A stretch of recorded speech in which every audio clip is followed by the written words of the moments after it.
Huh? Mia? What's wrong? Orion asked as he walked along with Mia out of the hall. We are leaving this place, she replied telepathically. But? Why? Orion replied back the same way as well. To get some fresh air outside for Master. Huh? But I don't need.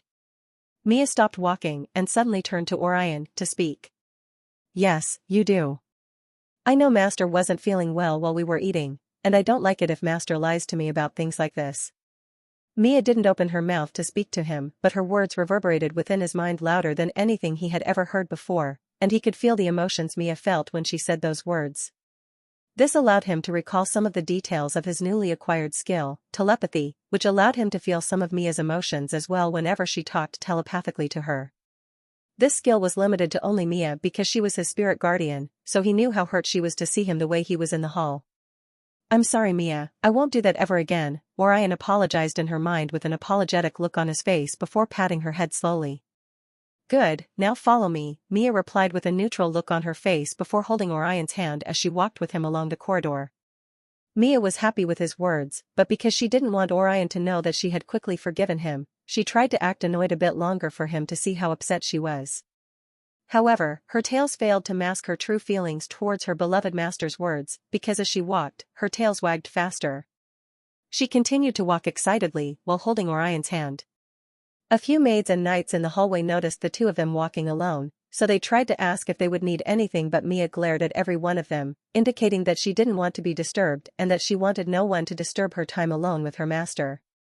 Seeing how Mia was genuinely concerned about him made Orion to instinctively smile.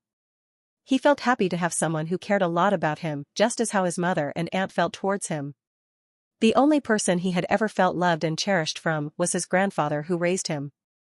Aside from his grandfather, Orion was never close to anyone else, but he couldn't deny the fact that it felt nice to be cherished by Mia, Evelyn and Elena in this world, and this made Orion even more eager to live a peaceful and tranquil life with his mother and aunt. Of course, Mia had automatically been added to the few people he cared a lot about in this world as well. After a few minutes of walking along the corridor, they finally arrived at the courtyard and Mia guided Orion towards the bench for them to have a seat. She sat beside Orion and patted her lap while looking at Orion. Orion's eyes widened in disbelief when he understood what she wanted him to do. You want me to? Yes, Master, Mama always does this for me as well whenever I was sick. Mama? You have a mother? Yes, I do, Mia nodded her head, and this allowed Orion to realize that he actually knew little to nothing about Mia and where she came from. Mia patted her thighs again, expecting him to rest his head on her lap, and Orion nodded his head in understanding before resting his head on her lap. He could see she really wanted to do what was in her mind, but he didn't want to make her feel sad, so he decided to go along with what she wants. Mia's hands began to glow as she slowly stroked Orion's head, relieving him of the discomfort he felt on his head and refilling him with a sense of energy while Mia hummed a beautiful song she was used to hearing her mother singing for her. However, his body also felt really relaxed and he could feel himself slowly drifting off to sleep by Mia's wonderful healing technique. Orion found it strange to be in such a position because ever since they left the sacred grove, he had been seeing Mia as his little sister, but right now it felt as though their roles had been reversed. But this doesn't seem too bad. In fact, it feels really good to be like this once in a while. I could get used to this as well, Orion uttered in his thoughts as he was feeling even more sleepy by the second, but then he suddenly recalled what he and Mia were discussing about before he rested his head on her lap. Won't your mother be worried about you spending a lot of time in this realm? She might, but I think Mama will be more than happy to hear that I was spending time with you, Master. Really? Yes. I'm sorry, Mia. I shouldn't have asked you to come with me if I knew you had a mother back home in the spirit realm. Mia smiled, seeing how considerate her master was of her. She continued to gently stroke Orion's head before replying. It's fine, Master. I'm glad you asked me to come. Really? Yes, Master. I really enjoyed my time with you. Thank you for bringing me here with you. You're welcome, Orion replied while feeling his eyes becoming heavy for him to remain awake. Sleep tight, Master, Mia said, and Orion drifted off to sleep. The two remained like that for about 2 hours, but Evelyn had her eyes watching what they were doing while she remained in the hall with Elena and the other nobles. She was able to see from such a long distance due to her omnivision skill, which was similar to that of Orion, but the range was a lot longer than that of his. A couple of maids had also informed Evelyn about her baby's whereabouts in case the queen was worried about where her baby was, but Evelyn didn't need them to tell her this because of her omnivision skill, but because she didn't want to discourage them from doing their job. She didn't say anything to them and she didn't ask them to stop. Evelyn grabbed her glass cup and drank from it when she suddenly noticed one of the nobles in the hall, looking towards her direction while raising his hand up to request permission to speak. Evelyn made a gesture with her hand and she permitted him to speak. The noble stood up and spoke while adding mana to his voice so that everyone would be able to hear him clearly. Your Majesty, please forgive my boldness for what I'm about to say, but I believe everyone present in the hall right now will be interested in knowing if His Highness will be partaking in the Noble Elf Tournament coming up in the next 10 years. The noble who asked Evelyn a question was none other than a viscount of the kingdom. He was a dark elf with platinum blonde hair and a green-colored eyes. His name was Viscount Jorulf Mayer and he wore a formal attire which couldn't conceal his muscular build underneath. Your Majesty, since His Highness will be 10 years of age by the time the tournament begins, doesn't this mean His Highness will be participating as well? The Viscount asked and a murmur erupted within the hall. The Noble Elf Tournament was a tournament that occurred every 500 years within the Elf Kingdom. It's a tournament where elves within the ages of 10 to 100, 10-100 years old were allowed to participate. This meant that it wasn't limited to the adult noble elves alone, children of nobles were allowed to participate in the tournament as well, and everyone were interested in knowing what the prince could do if he were to participate as well. The murmuring continued within the hall as the nobles discussed between themselves about how exciting it would be for Orion to participate in the tournament. Meanwhile, sitting beside the Viscount was his wife and his son, a dark elf around the age of 7. His name was Adrian Mayer and beside him was another young boy around the same age as Adrian. The other boy's name was Scott, but unlike Adrian who was an elf, Scott wasn't an elf, instead he was something else. Hearing his father talking about the upcoming elf tournament, Adrian suddenly had an idea in his mind as he smiled to himself. It would be nice to fight against the prince, Adrian chuckled to himself before feeling like he had to use the toilet. He swiftly excused himself and stood up from his seat to find where the toilet for the guests were. Scott followed him from behind and the two of them met a maid who decided to guide them to where the toilet was. While they stepped out of the hall, Scott decided to ask Adrian a question that came to mind. Master, do you think the prince will participate in the tournament? I don't know, but I'm still confident I'll be able to win the tournament. Master, are you sure about that? His Highness has a kitsune by his side and even for a spirit guardian like me, I doubt I'll be able to win against her. Scott was Adrian's spirit guardian. Just like Mia, Scott was a spirit guardian capable of assuming a human appearance. This means that they were part of the strongest spirit guardians in the spirit realm. Adrian stopped walking and turned around to face Scott before saying, You worry too much, Scott. The tournament will be coming up in the next 10 years, so we have enough time to prepare for it, and besides, we've been training for the past 2 years in preparation for this, so we square root right angle epsilon upsilon dot should be strong enough to defeat the prince, right? Orion's voice sounded from behind Adrian. Adrian smiled and turned around while saying, Indeed, we should be strong enough to beat the... Adrian suddenly paused mid-sentence when he noticed who was in front of him. Why, Your Highness? His eyes widened in shock when he was certain Orion was the one standing in front of him with Mia standing by Orion's side. Orion and Mia had just arrived. It's been 2 hours since he's been sleeping in the courtyard, so Orion decided to return back to the hall with Mia before everyone returned back home. However, while they were returning back to the hall, Orion suddenly noticed that Adrian and Scott were talking about him and Mia, but neither of them had noticed his presence until he opened his mouth to speak. Adrian and Scott instantly bowed before Orion, with the maid doing the same behind them. Your Highness, please forgive us for... It's fine, I'm not offended by your words. Huh? Adrian instantly raised his head up. Your Highness, do you really mean it? Of course, Orion replied with a smile, but the top of Adrian's forehead had sweat slowly sliding down his cheeks because he could see the murderous aura radiating out of Mia. If Orion wasn't holding her hand right now, she probably would have tore him to shreds. Adrian swallowed his saliva down in a loud gulp before saying, Thank you, Your Highness. You're welcome, now I'm interested in knowing more about the tournament you speak of. Huh? The tournament? Yes. Adrian looked at Scott and wondered if he should speak. Go on, tell me what the tournament is about, Orion urged them to speak up and Adrian nodded his head in understanding. Okay, Your Highness, Adrian replied and he began to explain what he knew about the tournament. The Noble Elf Tournament is a tournament mainly for the nobles in the kingdom and their children, but commoners are also allowed to participate.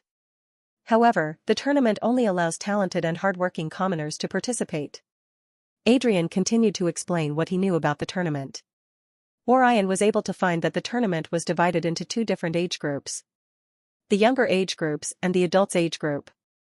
The younger age group consists of elves around the age of 10 to 17, while the adult age group consists of elves within the age of 18 to 100. This means that in the next 10 years, Orion will be participating in the Junior Noble Elf Tournament where children of noble families compete in various challenges to demonstrate their martial prowess, magical abilities, and so on with the first, second and third receiving a couple of rewards. This was a summary of what the tournament was all about, but aside from all these, Orion also found out why Adrian was confident in himself winning the tournament. Since the contest would be coming up in the next 10 years, Adrian would be 17 years old by then, and he would most likely be among the few older nobles participating in the Junior Noble Elf Tournament, which made him feel a bit confident in himself. This was because most of the children of the current duke, earls, and barons were already above 17 years old, which meant that most of them would be contesting in the adult Noble Elf Tournament. However, there would still be a couple of young, talented nobles participating in the junior tournament. But regardless of this, Adrian believed that he would be the one to win the tournament. Do you know any of the talented nobles that will be participating with us? Orion asked. Why yes, Your Highness, but I only know a few of them. Go on. The third son of Baron Manchester will be participating, as will the fourth son of Earl Ramsbottom, and the first daughter of Duke Cypress, Lady Luna Cypress, will definitely be participating too. I see, Orion pondered over what Adrian said. I guess this means that if I participate in the game, I'll be contesting against at least 4 strong nobles for the top 3 ranking, Orion uttered in his thoughts. He included Adrian in the number of young nobles he would be contesting against. But then again, I can't be certain that these 4 will be the only ones who will prove to be difficult to fight against in the tournament. Moreover, is it really important for me to participate? I really see no reason why I should even bother myself with this tournament in the first place. Why are you so interested in winning this tournament? Is there some kind of reward you will be given if you win? Orion asked Adrian. Why yes, Your Highness. Really? What is it? Winners of the Junior Noble Elf Tournament will be given new titles, lands, and magical artifacts as well. Oh, Orion replied with a disappointed look on his face. Is that all? Yes. Hearing this, Orion instantly became unmotivated to participate in the tournament. I guess I won't be participating in the tournament then. Huh? Why, Your Highness, why? Well, that's because I'm not interested in earning any new title or lands. I mean, what's the point of having those things in the first place? Orion could understand why Adrian might want to win the tournament. Because Adrian was the son of a viscount, winning the tournament would allow his father's title to be upgraded to that of an earl or possibly a duke. However, Orion was already a prince. What else would a prince such as himself be hoping to gain from participating in the tournament?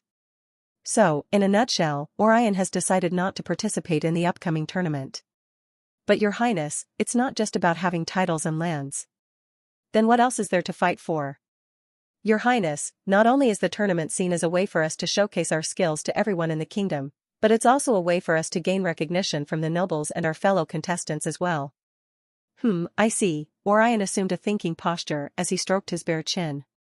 Yep, my answer remains the same, I'm certainly not going to. Square root right angle epsilon upsilon dot. Your mother won the last tournament. Huh?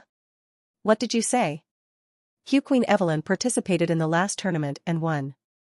My mom contested in the last tournament and won? Yes, Your Highness, and she was just 15 years old at the time. F15? You're saying Mom was 15 years old when she contested and she won the tournament? Why yes, Your Highness.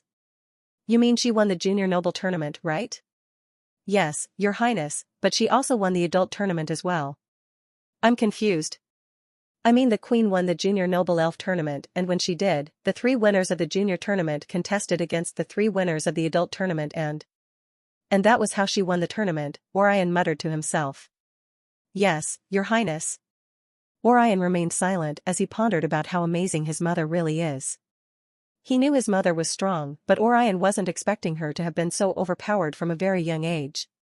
Orion's lips instinctively stretched into a smile. He recalled his desire to grow stronger and to join his mother in the same rank so that the both could have a never-ending lifespan together with Elena. However, it seems an opportunity for him to start working hard on this dream had presented itself now, and Orion didn't want to lose this opportunity. Orion wondered if he could break his mother's record by winning the tournament at the age of 10. Not only would he be acknowledged by his mother and aunt, but he would also be acknowledged by everyone in the kingdom. It would also allow me to be confident in achieving even greater goals and dreams in the future, Orion uttered in his thought. Aside from his desire to be as strong or even stronger than his mother and aunt so that he could enjoy a never-ending lifespan with the two of them in the future, Orion also had other dreams in mind for his future as well. His bucket list of the things he wanted to see and do in the future were endless, but he knew if he wanted to enjoy carrying out his goals and dreams, he had to have the strength to protect himself and those he cared about as well because he lived in a world where strength spoke volumes. I've made up my mind. I'm definitely going to participate in the upcoming tournament. I can't wait to get started, Orion uttered as he made up his mind. Huh? Why, Your Highness, what do you mean? Adrian asked, confused by what the prince said. I mean, I'll be participating in the tournament. Really? Yes, but do you really think you'll be able to win? Orion asked Adrian. He knew Adrian was confident in himself in winning the tournament, but now that Orion was also interested in winning the tournament, Orion wondered if Adrian would still feel the same way about the tournament. Based on how excited and eager Orion was to win the tournament, Orion wouldn't be surprised to see Adrian suddenly feeling a bit less enthusiastic towards the tournament, unlike before when he hadn't noticed Orion's presence in the hallway. He would probably think it would be best to let a royal family win the tournament again, Orion thought to himself before returning his gaze back to Adrian while expecting a response from Adrian with reduced enthusiasm. However, to his surprise, Adrian displayed a look of confidence on his face as he replied to Orion's question. Yes, Your Highness. I'll definitely win the tournament no matter who I face. Initially, Adrian's goal was to win the Junior Noble Elf tournament, but after noticing the determined look on Orion's face, Adrian was able to assume that Orion was interested in breaking his mother's record, and this made Adrian even more eager to see if he too could actually win against adults if he were to face against them in the tournament. Before today, Adrian was satisfied with winning only the junior tournament. He was even prepared to admit defeat if he was asked to face against an adult, but after seeing the prince's determined look, Adrian wasn't going to allow a prince, younger than himself, to win the tournament. Now, he was eager to win it just as much as Orion. This was his reason behind wanting to win the tournament and not just the junior tournament alone. Is that so? Orion said with a smile on his face. He really liked the look on Adrian's face as he stated his goal. Yes, Your Highness. Adrian replied. I see. So, what's your name? And my name?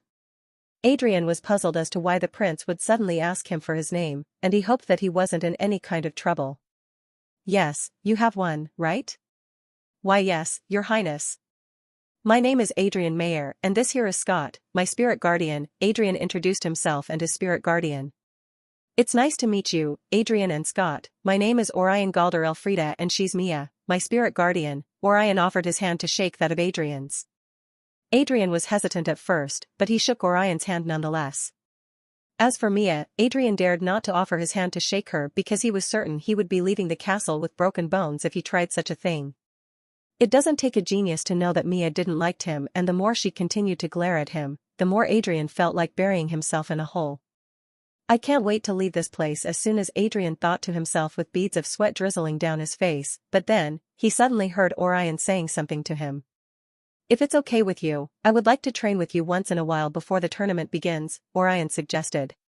Huh? With me? Adrian was taken aback.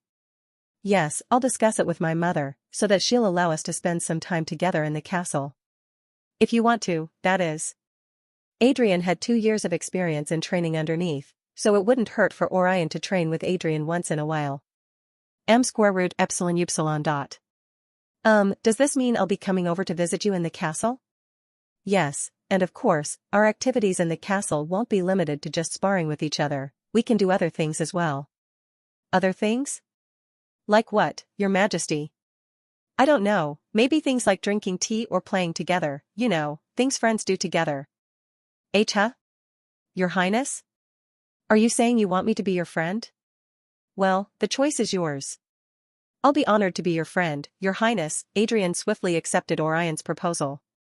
Never in his wildest dreams would he have imagined himself being friends with the Prince of the Kingdom. This was a once-in-a-lifetime offer, and Adrian grabbed his chance as quickly as possible. Really? Yes. Great, I guess this means we're friends now. I'm sure it will be nice to have my first friend visiting me to play and spar together. Why your first friend? Adrian couldn't believe what he just heard from the prince. Yes, Orion replied with a smile before releasing his hand from their handshake. Adrian looked at the hand he had just used to hold that of the prince. He slowly curled his fingers and tightened them into a fist while he replayed the words Orion said just now. Everything still felt like a dream to him, but the feeling of the prince's hand on his was certainly real. Adrian could see that Orion had acknowledged him as a friend. Moreover, it looked like he would be Orion's first friend as well. Adrian didn't want to lose the opportunity to become someone important to the prince. He also saw this as his chance to become more than just a friend to Orion. He wanted to be someone who would push Orion to the limit so that Orion would push him to his limit as well. His fist tightened even more as his platinum blonde hair covered his forehead, casting a shadow over his eyes as he made up his mind on what he wanted to do. Why, Your Highness? Adrian called out, slowly raising his head to take a look at Orion's face. What's wrong? May I be so bold as to say what's currently on my mind? Yes, you may. Thank you, Your Highness, but as your friend, please don't think I'll go easy on you on the day of the tournament. Because, my goal is not to only earn the title of Earl, but I also want to give it my all with the hope of earning a prestigious noble title of Duke, Adrian said with a serious look on his face as he stared back at Orion not as a prince, but as his friend and rival. Hearing the words Adrian said and noticing the look on his face, Orion's lips stretched into a smile. Very well then, I accept your challenge and may the best elf win. Orion stretched his arm to give Adrian a handshake to seal the deal. Agreed. The two smiled and discussed a bit more before heading their separate ways.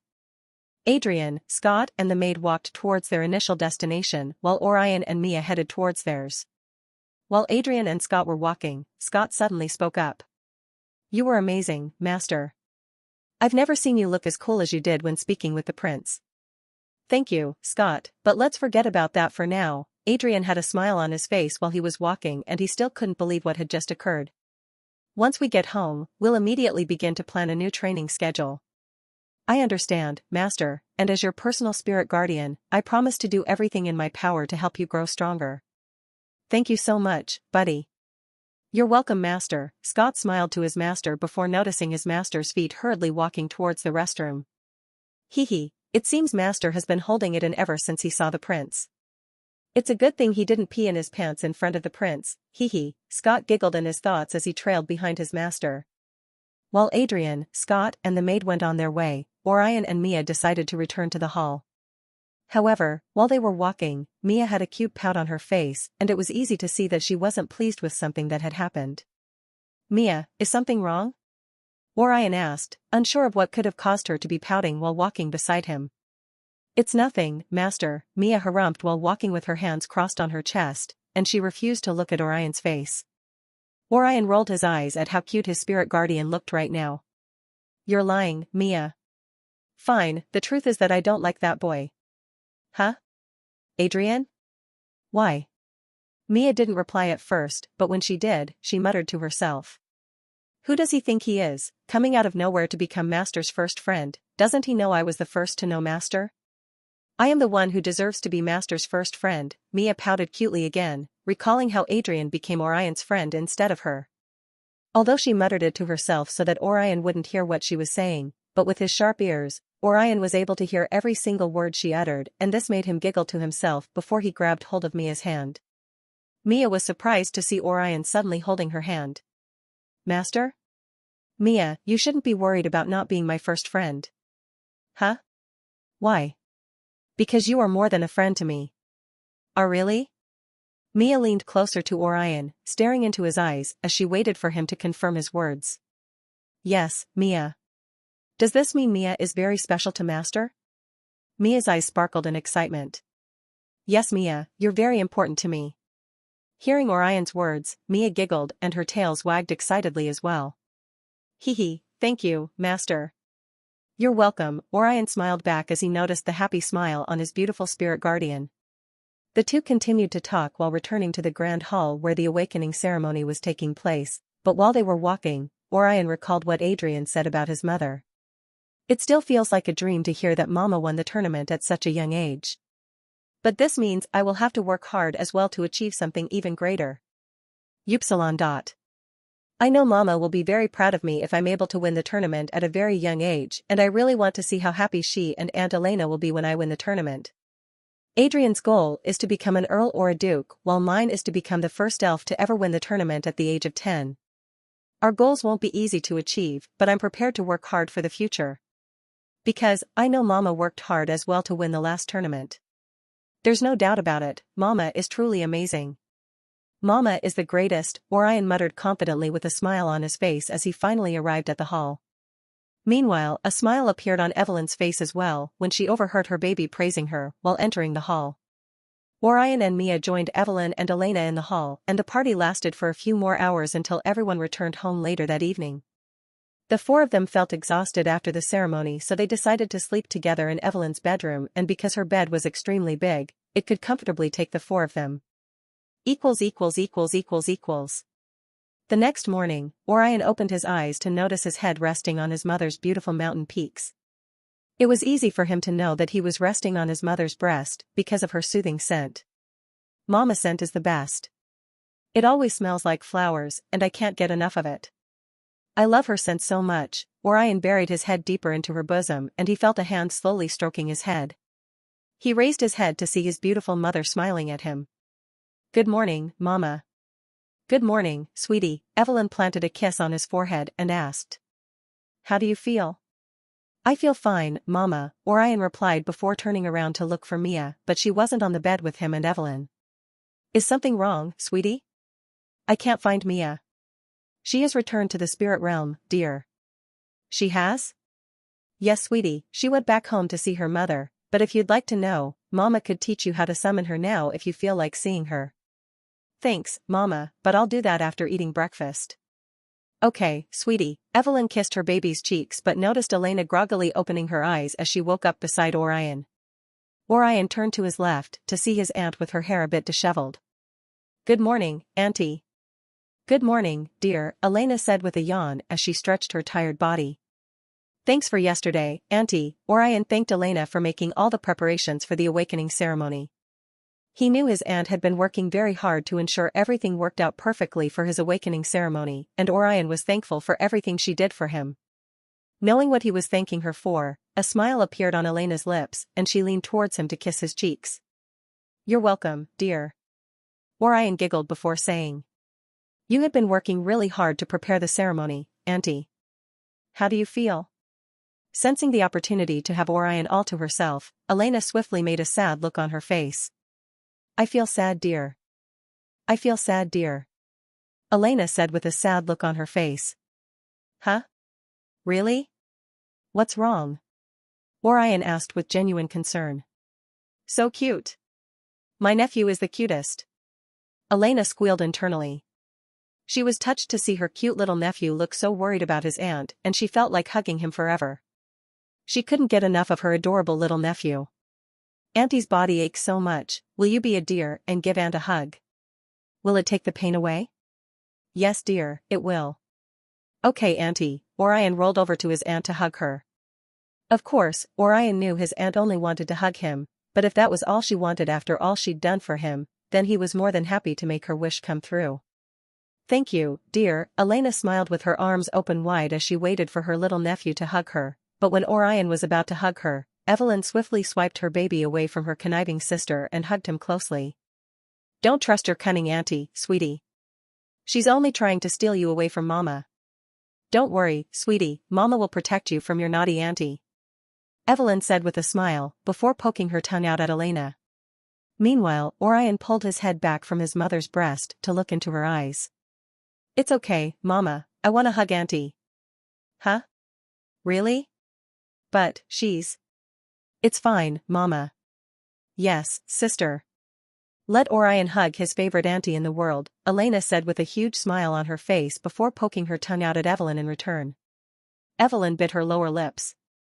She could see the smug look on Elena's face, and this made her feel even more reluctant to let Orion go, but she also wanted her baby to be happy as well, so she had to respect his wishes. Since Orion's mind was made up on what he wanted to do, Evelyn didn't try to stop him anymore. She slowly opened her arms to allow her baby to hug Elena, and she watched as Orion crawled over the bed to hug his aunt. Seeing the two of them hugging so lovingly, a smile appeared on her lips, but she also felt jealous. "I want to hug my baby too," Evelyn muttered to herself, but Orion heard it and he turned a bit towards Evelyn while hugging Elena before spreading one of his arms towards her. "Mama, come," he said, beckoning for her to join them. Evelyn smiled and joined them. Being sandwiched by two of the most beautiful women he had ever seen, Orion felt like he was the luckiest elf alive. "I love this world. And I love Auntie and Mama. I love them so much. I want us to be happy like this every day," he uttered in his thoughts with his mind determined to make sure this became his new norm from now on. He really loved spending time with his mother and aunt, and Orion knew they felt the same way towards him as well. After a few minutes, Elena pulled away from the hug before saying, "Zai. I think it's time we have our bath before eating breakfast, what do you think?" she asked Evelyn. "Yes, let's do that." Okay, Elena stood up from the bed before wearing her nightgown, then she walked out of Evelyn's bedroom to ask the maids to get their baths ready for them. Right after she was done with that, she headed straight to the kitchen to let the chef know what they wanted to eat for breakfast. However, the moment Elena walked out of Evelyn's bedroom, Orion sat up on his mother's lap while resting his head on her breast. In front of them was a standing mirror and the two of them could see their reflection while sitting on the bed. "Mama? What is it, sweetie? Is it true that the Noble Elf tournament will be coming up in the next 10 years? "Yes dear, but how did you know?" Evelyn asked, even though she already knew how Orion found out. She did this because she wanted Orion to tell her how he found out about it himself. "I met a young dark elf yesterday and he told me about the tournament." "A young dark elf?" "Yes Mama, he said he was the son of a viscount and he told me that you participated in the tournament before and won." "Is it true?" Evelyn smiled. She was happy that her baby didn't lie about his encounter with Adrian. She slowly wrapped her arms around him from behind while looking at him through the mirror. "Yes dear, Mama won the tournament when she was 15 years old and no one has ever achieved such accomplishments before." "Wow, Mama, weren't you scared? You were asked to face against adults twice your age." Foo. "Of course not sweetie, because Mama had wonderful elves by her side, including your auntie as well, so Mama worked very hard to make those close to me very proud. Mama is really amazing." Foo, you think so?" "Yes." "Does baby love Mama even more now?" "Yes Mama, I love you so much." Hearing Orion's words, which were said with the most beautiful smile she had ever seen on his face, Evelyn's heart skipped a beat. Her cheeks suddenly turned red with emotion and her eyes became teary. However, to prevent Orion from seeing this, Evelyn swiftly lifted her baby and began raining kisses all over his face. "Huh? Mama, wait, stop, you're kissing me too much, You foo. It's not enough, sweetie. Mama is so happy right now, and it's all thanks to you," Evelyn continued once again, causing the room to be filled with Orion's laughter. Mama stop, it's too much." Orion continued to giggle until his mother decided to stop, which was a few minutes later. Mama stop, it's too much." Orion could barely talk through his giggling until his mother decided to stop, which was a few minutes later. Now, the two of them were lying on the bed, breathing heavily while staring at the ceiling with a smile on their faces. Orion tried to steady his breathing before calling his mother. "Mama? What is it, sweetie?" "I want to win the tournament too, and I can't wait to start training and practicing in preparation for it." "Really?" "Yes." Evelyn turned towards Orion and rubbed his cheek before asking. "You want to beat Mama's record, isn't it?" Orion stared at his mother with wide eyes. He hadn't expected her to guess his intention so quickly, but his cute reaction only made Evelyn smile even more. "You foo. It seems Mama was right?" "Yes." "Don't worry, sweetie, Mama promises to teach you everything about the tournament. If my baby wants to work very hard for the tournament, then Mama will teach you everything she knows." Thanks, Mama, you're the best. Evelyn's cheeks reddened at her baby's words. You foo-foo, does baby want Mama to rain more kisses on you for a second time? Orion gulped down his saliva very loudly and Evelyn giggled while seeing this, but then she realized something. Sweetie? Yes, Mama? The tournament will be divided into different categories, so you'll need to learn not only magic but also archery, reading, and writing as well. I understand, Mama, and I'm ready to learn everything. Everything? Yes, Mama, everything. Well, if baby says he's ready, then Mama will have to focus on teaching you magic for now, as well as how to read and write elven words. Magic? Orion asked, with sparkling eyes. Evelyn giggled and replied. Yes, dear, Mama will teach you everything about magic, but that will have to be after we've had our bath and eaten our breakfast. Would you like that? Yes, Mama. Evelyn smiled at her baby's response, then she noticed the maids walking out of her bathroom and leaving her bedroom right after they bowed at her. This meant that the maids were done preparing the bath and an idea suddenly came to mind. Alright, sweetie. Now, let's quickly head into the bathroom and have our baths before your auntie comes back, Evelyn suggested with a mischievous smile on her face. Orion smiled in return and nodded instantly. Okay, Mama. He knew his mother loved spending time with him in the bathroom, and he knew she was also trying to get revenge for when Elena hugged him first before she could, so Orion decided to play along with what his mother wanted. Making Evelyn happy and seeing her smile were the two things he loved to do the most ever since he arrived in this world. His mother was very important to him and he knew he was very important to Evelyn as well. Orion didn't want to delay his mother, so he swiftly undressed himself. Evelyn did the same as well, and Orion could see Evelyn's beautiful hourglass body and plump breasts. Of course, she felt no shame in standing before her son without a piece of fabric on her body, and Orion felt the same way as well because he was used to seeing his mother and aunt doing this whenever it was time for them to have a bath together. Evelyn held Orion's hand and walked straight towards the bathroom, but Elena suddenly opened the door to Evelyn's bedroom and saw the both of them sneaking into the bathroom. Era, are you two going to have a bath without me? Elena asked, not wasting her chance, and quickly began to undress so that she could join them. Yes, Evelyn replied with a smile and hurriedly lifted Orion from the ground before running into the bathroom. Within a second, she instantly appeared inside the bathroom with Orion in her arms. Elena also appeared in the bathroom a second later with not a single cloth on her body as she jumped into the bath with Evelyn and Orion. The three of them giggled, played together, and enjoyed each other's company in the bathroom while using the moment to bond with one another. The moment they were done, they dressed up and walked straight to the dining room to have their breakfast. While they were eating, Orion used that chance to read the notifications that had flooded into his system screen and were now displayed in front of him. Right angles I. Congratulations to the host for completing 4 Tier 2 missions of the Sprout Elf system. Your rewards are now available. Would you like to take a look at them?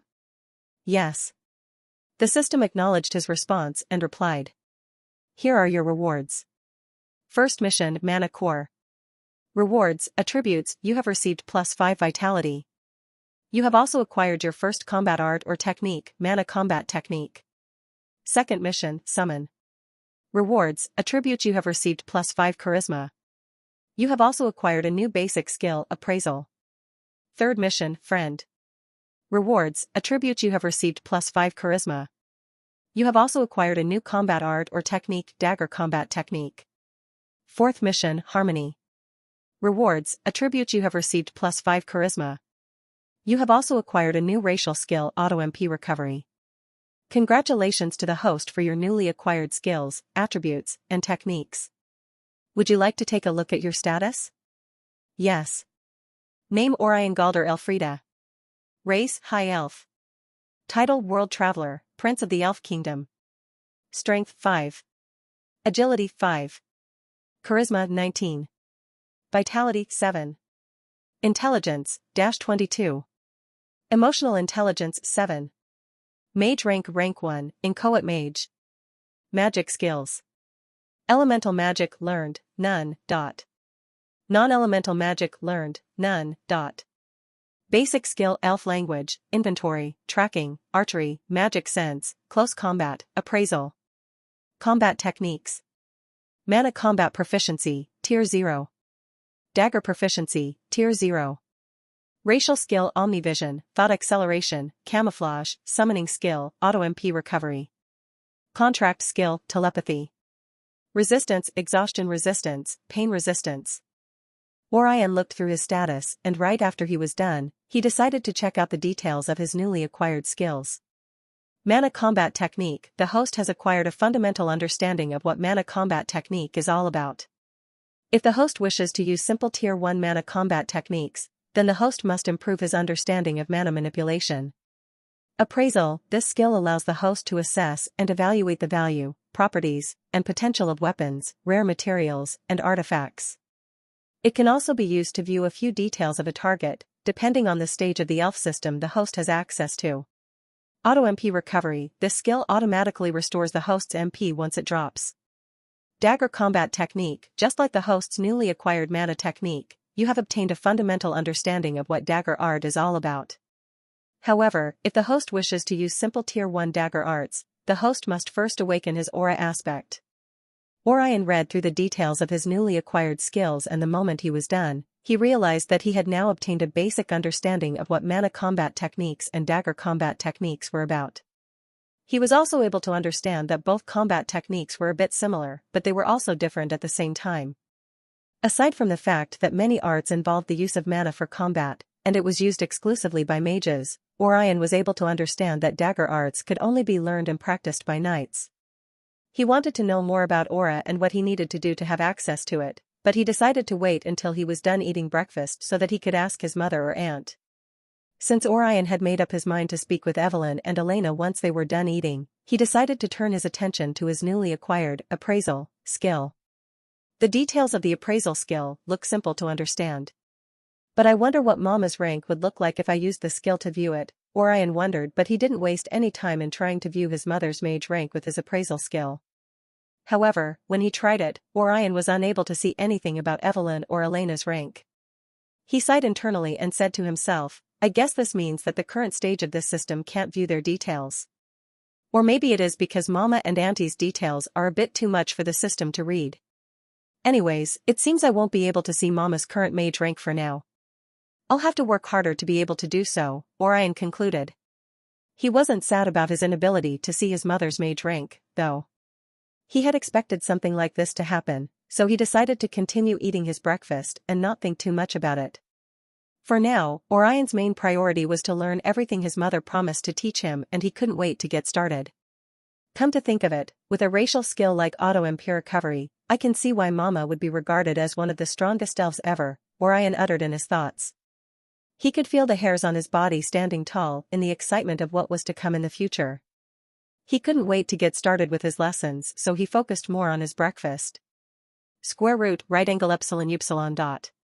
Right after they were done eating, the maids walked in to take away their plates, but Evelyn noticed her baby looking in her direction, meaning that he was ready to learn now, and she couldn't help but giggle at the cute expression he had on his face while looking at her. Foo. It seems someone is eager to learn. Orion smiled and instantly replied with a nod, but Elena became curious about what was going on.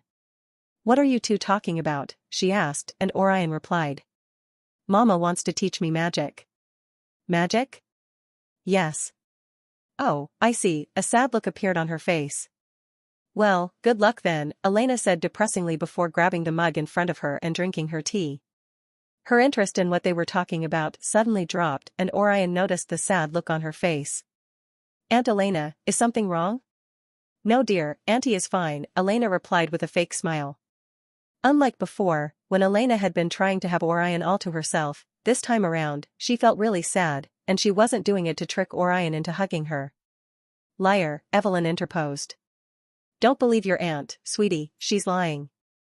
You noticed the sad look on your Aunt Elena's face, right, sweetie? She asked Orion. Yes. Mama noticed it too, and the reason Auntie looks so sad right now is because she is not happy that she won't be able to teach you magic. She won't? Orion's eyes widened in surprise when he heard Evelyn's words. He had been expecting Elena to be interested in teaching him magic, just like Evelyn. Why? I thought Auntie has an affinity with all the elements just like us? He said and turned to Elena, hoping she could explain why his mother said those words. Yes, I do, but my affinity to all the elements isn't as strong as the two of you, so I decided to focus on becoming a knight, Elena replied. Is that why you use a sword? Orion asked as he recalled Elena telling him about how she had used her sword to fight against the orc army during the war. At first, he had wondered why she would use a sword during the war, but now he fully understood why she focused more on learning how to use weapons rather than how to cast spells. Yes, sweetie, Evelyn replied instead of Elena, and she added. Your aunt uses a sword, and right now, she's the best knight in the kingdom. If you wish to learn how to use any weapon in the kingdom, your auntie is the best teacher for you. She is? Orion turned to Elena with eyes filled with even more respect. She is? Orion turned to Elena with even more respect in his eyes. Elena giggled and a smile appeared on her face. She ruffled her cute little nephew's hair before replying. Yes dear, I am. If you wish to learn how to use any weapon, all you have to do is learn how to manipulate aura, just like how you were able to learn how to manipulate mana yesterday. Aura is a bit different and difficult to master, but once you know how to manipulate it, you'll be able to strengthen and enchant any weapon you use. Really? Of course, dear. Can we start now? Huh? But I thought you wanted to learn how to cast spells? Elena asked with a puzzled look on her face. Yes, I want to learn both. Hearing this, a smile appeared on Elena's face. She could see that her handsome and cute little nephew wanted her to be happy, hence why he volunteered to learn both magic and sword training. If Orion wasn't the best nephew in the world, who else could be? There was no doubt about it. Orion was simply the best nephew ever. However, Elena would never do anything to harm her precious little nephew. She appreciated his kindness, but she needed to inform him about a few things concerning aura and those who wished to learn about it. Orion dear, you need to know something. What is it? You see, unlike mana, aura is really difficult to master, Elena warned him. You don't have to learn both if you are still unsure. You can focus more on learning how to cast spells for now. I will, auntie, but I also want to learn how to fight. Are you sure? I am, Orion replied with a smile. Okay dear, your mom and I will find a way to create a training schedule that won't interfere with our royal duties or your leisure and playtime, Elena said, remembering the fact that Orion was not even a year old yet. If they were going to teach and train him, they wouldn't use that to stop him from enjoying his childhood as well. Okay, auntie, and thank you. You're welcome dear, and thank you too, Elena said and planted a long kiss on his cheek. Orion giggled, but suddenly found himself being hugged tightly by his aunt. Ahem, Evelyn coughed loudly to attract their attention towards her, then she stood up from her seat while saying. Okay, sweetie, it's time for you to follow Mama to the library, Mama will explain to you a thing or two about magic, Evelyn said before squinting her eyes at Elena. Elena rolled her eyes, with a smile on her face. Okay, Orion hugged his aunt one more time, before walking away with his mother to the castle's library. While walking, Orion thought this would be a good time to ask. Mama? What is sweetie? Yesterday, right after I summoned my spirit guardian, your voice appeared in my head, telling me to turn around. It was you who said that, right? Yes dear, it was me. Can I do that too? You will be able to, my little prince, but not now. Oh, I see, Orion felt sad that he wouldn't be able to use that skill for now. You foo-foo. Don't feel sad, baby. It is a really difficult skill to learn, but you should be able to learn it once you've gotten used to talking telepathically to Mia. Since she's your spirit guardian, you should be able to do this by now. Yes, I can. Then, keep doing that, and once you've grown a bit more, Mama will teach you how to talk telepathically to everyone around you. Thanks, Mama. You're welcome, sweetie. The two of them continued to talk while walking along the corridor, smiling and chuckling at one another. After a few minutes of walking, they finally arrived at the library, and Orion was amazed by how huge and high the shelves in the library were. The library had hundreds and thousands of books in it, and he wondered if he could ever finish reading those books if he were to decide to sit down and start reading every single one of them. Let's not think about that for now, and focus on why I'm here. Orion took a seat and noticed his mother walking towards him after looking around for the books she needed. Okay, sweetie, let's get started, Evelyn said, and Orion watched as his mother practically dropped a tower of 20 huge grimoires in front of him. A single grimoire looked as big as an encyclopedia, and it was equally as heavy as one. Evelyn waved her hand a bit, and one of the grimoires hovered above the rest, before landing on the desk in front of Orion. Orion looked at the words written on the cover page, but he couldn't understand it because it was written in Elvish language. Although he could speak and understand simple Elvish language, he couldn't read and write it yet. The words on the cover page say Basic Tier 1 Wind Magic Spells, Evelyn explained. We'll start with wind magic and then slowly move further to other elemental magic spells before doing anything else, but first, you need to know that all magic spells are divided into 10 tiers. Okay. Almost all Tier 1 spells can be learned by all mages, but any tier higher than Tier 3 is extremely difficult for mages to chant, Evelyn explained further, and Orion nodded his head in understanding. He then turned his attention back to the grimoire in front of him and opened the pages. He could see several words written in the grimoire, which signified the spells he had to learn to be able to chant them. There are 2 ways to learn magic. The first was to memorize the spells in a grimoire, while the second was to memorize the magic circle in the grimoire, but I want you to learn the latter. Orion listened attentively to what Evelyn was saying, then he looked at the grimoire once again, before noticing the many magic circles drawn in it. Why do I need to memorize how to create a magic circle? Orion asked Evelyn and she smiled. Then she sat beside him to explain. You see, sweetie, magic circles and magic spells are connected. When chanting a spell, a magic circle could serve as a focal point for mana, which can be used to amplify, direct, and control the mana used for such a spell. Let me show you. Evelyn positioned herself before Orion. She aimed her palm towards his face and muttered a spell arrow, Linus, Fluo. She had just chanted a Tier 1 wind magic spell, called Breeze. A small magic circle appeared in front of her palm, and a cool, gentle breeze blew out of the circle, to caress Orion's face. Do you understand now? Yes, I do. Orion was able to understand what Evelyn was talking about. When Evelyn chanted the spell, the mana flowing within her body moved straight to her palm before passing through the magic circle. The magic circle helped in not only aiming the cool breeze towards his face, but also amplified the breeze caressing his face when Evelyn increased the amount of mana flowing out of her palm. Is it difficult for mages to chant spells higher than Tier 3 because it requires a high amount of mana? Yes, dear, it is difficult, but not impossible. So, most mages can chant high-tier spells, but once they do, it will be extremely difficult to replenish their depleted mana? That's correct, but this isn't the only reason why I want you to memorize how to create a magic circle. What other reason is there? Orion asked. If you're able to successfully memorize how to create magic circles of a particular magical affinity, you'll be able to cast spells in the future without chanting, Evelyn explained, and Orion's eyes widened in surprise. He relaxed a bit and pondered on what Evelyn said. Come to think of it, until now, I've never seen Mama chanting words when casting a spell. She's always waving her hand a bit and the spells would take effect. However, while we were in the Grand Hall yesterday, I heard several nobles chanting spells to help them perform basic tasks, like filling their cup with drinks. The maids and butlers were also chanting out spells yesterday too. Orion pondered over these thoughts, but Evelyn explained further, and Orion was able to understand the benefits that came with memorizing magic circles rather than the spells themselves. If I'm able to cast spells without chanting, I'll be able to interrupt an opponent's spellcasting even before they finish. I'll even be able to alter the effect of a spell and counter, or possibly neutralize an opponent's spell with ease.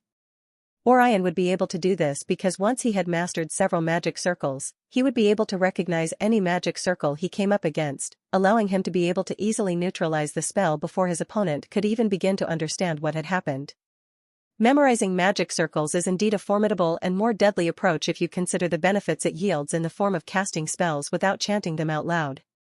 Spells of Tier 3 are long, and the spells are longer as the tiers become higher, so it will take at least 10 minutes for a mage to chant and cast them. However, with a skill like Chantless, Orion will be able to cast Tier 3 and above spells within seconds, while others will need minutes just to be able to do this. It sounds easy, but... Orion looked at the magic circles in the grimoire. These magic circles look extremely difficult to memorize. Each magic circle had at least 20 to 30 different sigils, runes, signs, and symbols in them. And these are just magic circles for a Tier 1 spell. I'm certain the magic circles for higher tiers will be a lot more complex than this, and maybe more arduous as well. At this rate, it will take years before I'm able to fully memorize the magic circle diagrams of Tier 1 elemental spells, Orion thought to himself while releasing a depressed sigh. But he wasn't going to let this discourage him from memorizing the magic circles. I bet there are other mages in this world who can cast spells without chanting them, too, just like Mama. They'll be extremely rare, but they'll be among the strongest mages in the world, and I can't wait to become one of them. Orion's mind was made up and he couldn't wait to get started. I'm ready, Mama, he said while looking into his mother's eyes. With a smile and a look of pride gracing her face as well, Evelyn nodded her head in understanding. She showed Orion the simple patterns and symbols he needed to memorize first. Orion also took an interest in memorizing the spells as well. After all, there was no harm in learning both ways of casting a spell. A few hours later, everyone walked into the dining room. Orion and Mia took the lead while Evelyn and Elena walked in behind them. Earlier, during the day, Orion spent a couple of hours learning new spells and memorizing magic circles with the help of his mother. Evelyn limited what she taught him so as not to overwhelm his little brain, which was still new to the concept of spells and magic circles. However, she also did this because it was partly Mia's job to teach Orion the magical spells she had learned from her mother in the spirit realm. As a spirit guardian to Orion, it was one of the things Mia had to do to carry out her role as his guardian. So, Orion summoned Mia just before eating dinner with Elena and Evelyn, and he informed her of his desire to learn magic and to carry out some combat training in the future, with his goal being to win the Noble Elf tournament coming up in the next 10 years. Of course, Mia instantly understood his reasons behind wishing to become stronger, and she vowed to do everything in her power to help him grow stronger. This also meant that she would train harder with her mother in the spirit realm to become worthy of being called Orion's spirit guardian. Right after he explained everything to Mia, and the both of them shared their goals and dreams, Orion and Mia walked to the dining room to have their meal. Once they were done, everyone returned to Evelyn's bedroom. They undressed themselves and walked straight into the bathroom to have their baths. The moment they were done, everyone walked out of the bathroom with a towel wrapped around their body. Orion and the girls wore night robes before climbing onto the bed, but while he was climbing onto the bed, Elena informed him of the decision she and Evelyn had made concerning his training schedule. Orion dear, your mom and I have arranged a training schedule for you, Elena said while crawling to the center of the bed. You have? Yes, it will be 3 days a week, and the remaining 4 days will be left for you to decide what you wish to do on those days, Elena explained, and Orion nodded his head in understanding. He laid down on the bed and watched as Mia crawled towards him to snuggle up to him. Evelyn also snuggled behind him while Elena snuggled behind Mia. Mia snuggled closer to him and buried her head on his chest. Orion smiled and patted her head gently, and within the blink of an eye, Mia had fallen asleep on his chest. She's been looking exhausted ever since I summoned her here today, Orion uttered in his thoughts. She said her mother had been training her thoroughly throughout the day and only allowed her to rest for a few minutes before I summoned her. Well, I'm glad she's working hard in the spirit realm, but I am really happy she's here with me right now. I have a lot to learn and I can't wait to get started. Mia said she knew a lot about Tier 1 spells and she couldn't wait to teach me everything she knew. I was surprised when she told me she could cast spells without chanting. It seems her mother taught this to her as well. I wonder what mage rank her mother currently is. But as for Mia, she's currently a rank 2 mage. That's a really high rank for a girl her age. Wait a minute? What is Mia's age? Come to think of it, I really do not know. Oh, well, I guess I'll ask her about this tomorrow. Also, my combat training with Aunt Elena starts tomorrow. She promised to explain a few things to me first, before our training can officially begin. So, I'm looking forward to that as well. I really can't wait to get started, Orion uttered in his thoughts while he yawned. He noticed that Evelyn and Elena were already asleep as well. Orion could also feel himself becoming drowsy by the second, so he slowly closed his eyes, but a new notification from his system suddenly popped up in front of him. Congratulations to the host. Xi. A new list of 3 Tier 3 missions are now available for you. Would you like to check them out? Huh? New missions? Oh, okay. The system acknowledged his response and a new batch of missions were displayed in front of him. First mission, Aura. Learn everything you can about Aura from your aunt and use your knowledge and experience to awaken your ability to use Aura. A cool skill will be awarded to the host depending on what you learn before the tournament. Second mission, Magic Circles and Spells.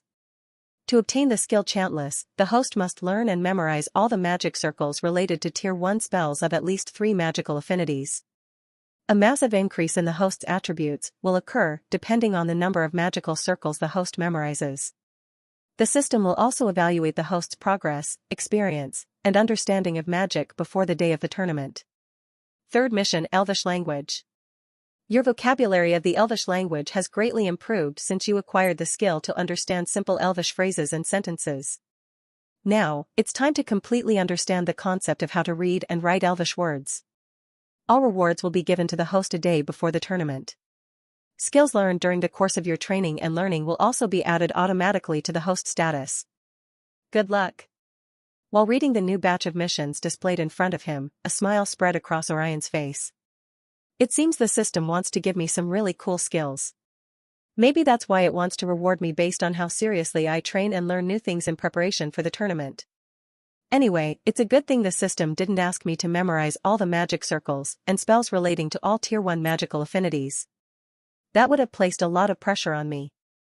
For now, I just want to memorize the magic circles of the 3 magical elements I have a strong affinity to. Before learning any other spells, Orion made up his mind on what he wanted to do, but everything around him suddenly turned dark, and before he knew it, he fell asleep.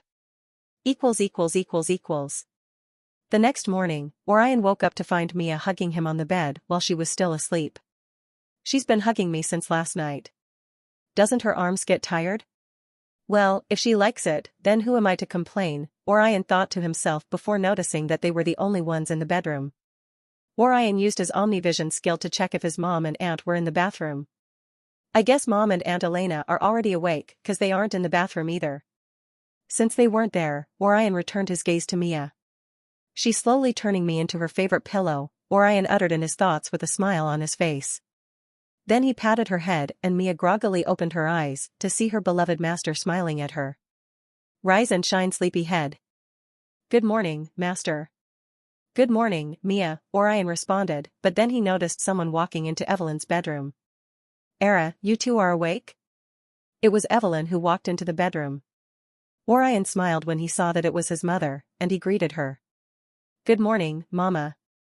Evelyn smiled as well and walked closer to him before greeting him back. Good morning, my cute bundle of joy. She leaned closer to him and planted a kiss on his forehead. Good morning, Your Majesty, Mia greeted Evelyn as well with a huge smile on her face. Evelyn smiled back and greeted her as well. Good morning, Mia. She kissed Mia on the forehead as well, causing the cute little vixen to giggle at how she was receiving the same kind of affection as Orion from Evelyn. Now, who's hungry? Evelyn asked. I am. Mia instantly raised her hands in excitement. She was starving even though she ate a lot last night. Even Orion was surprised at the kind of vortex she had for a stomach since she had eaten quite a helping of food last night, and now she was hungry first in the morning.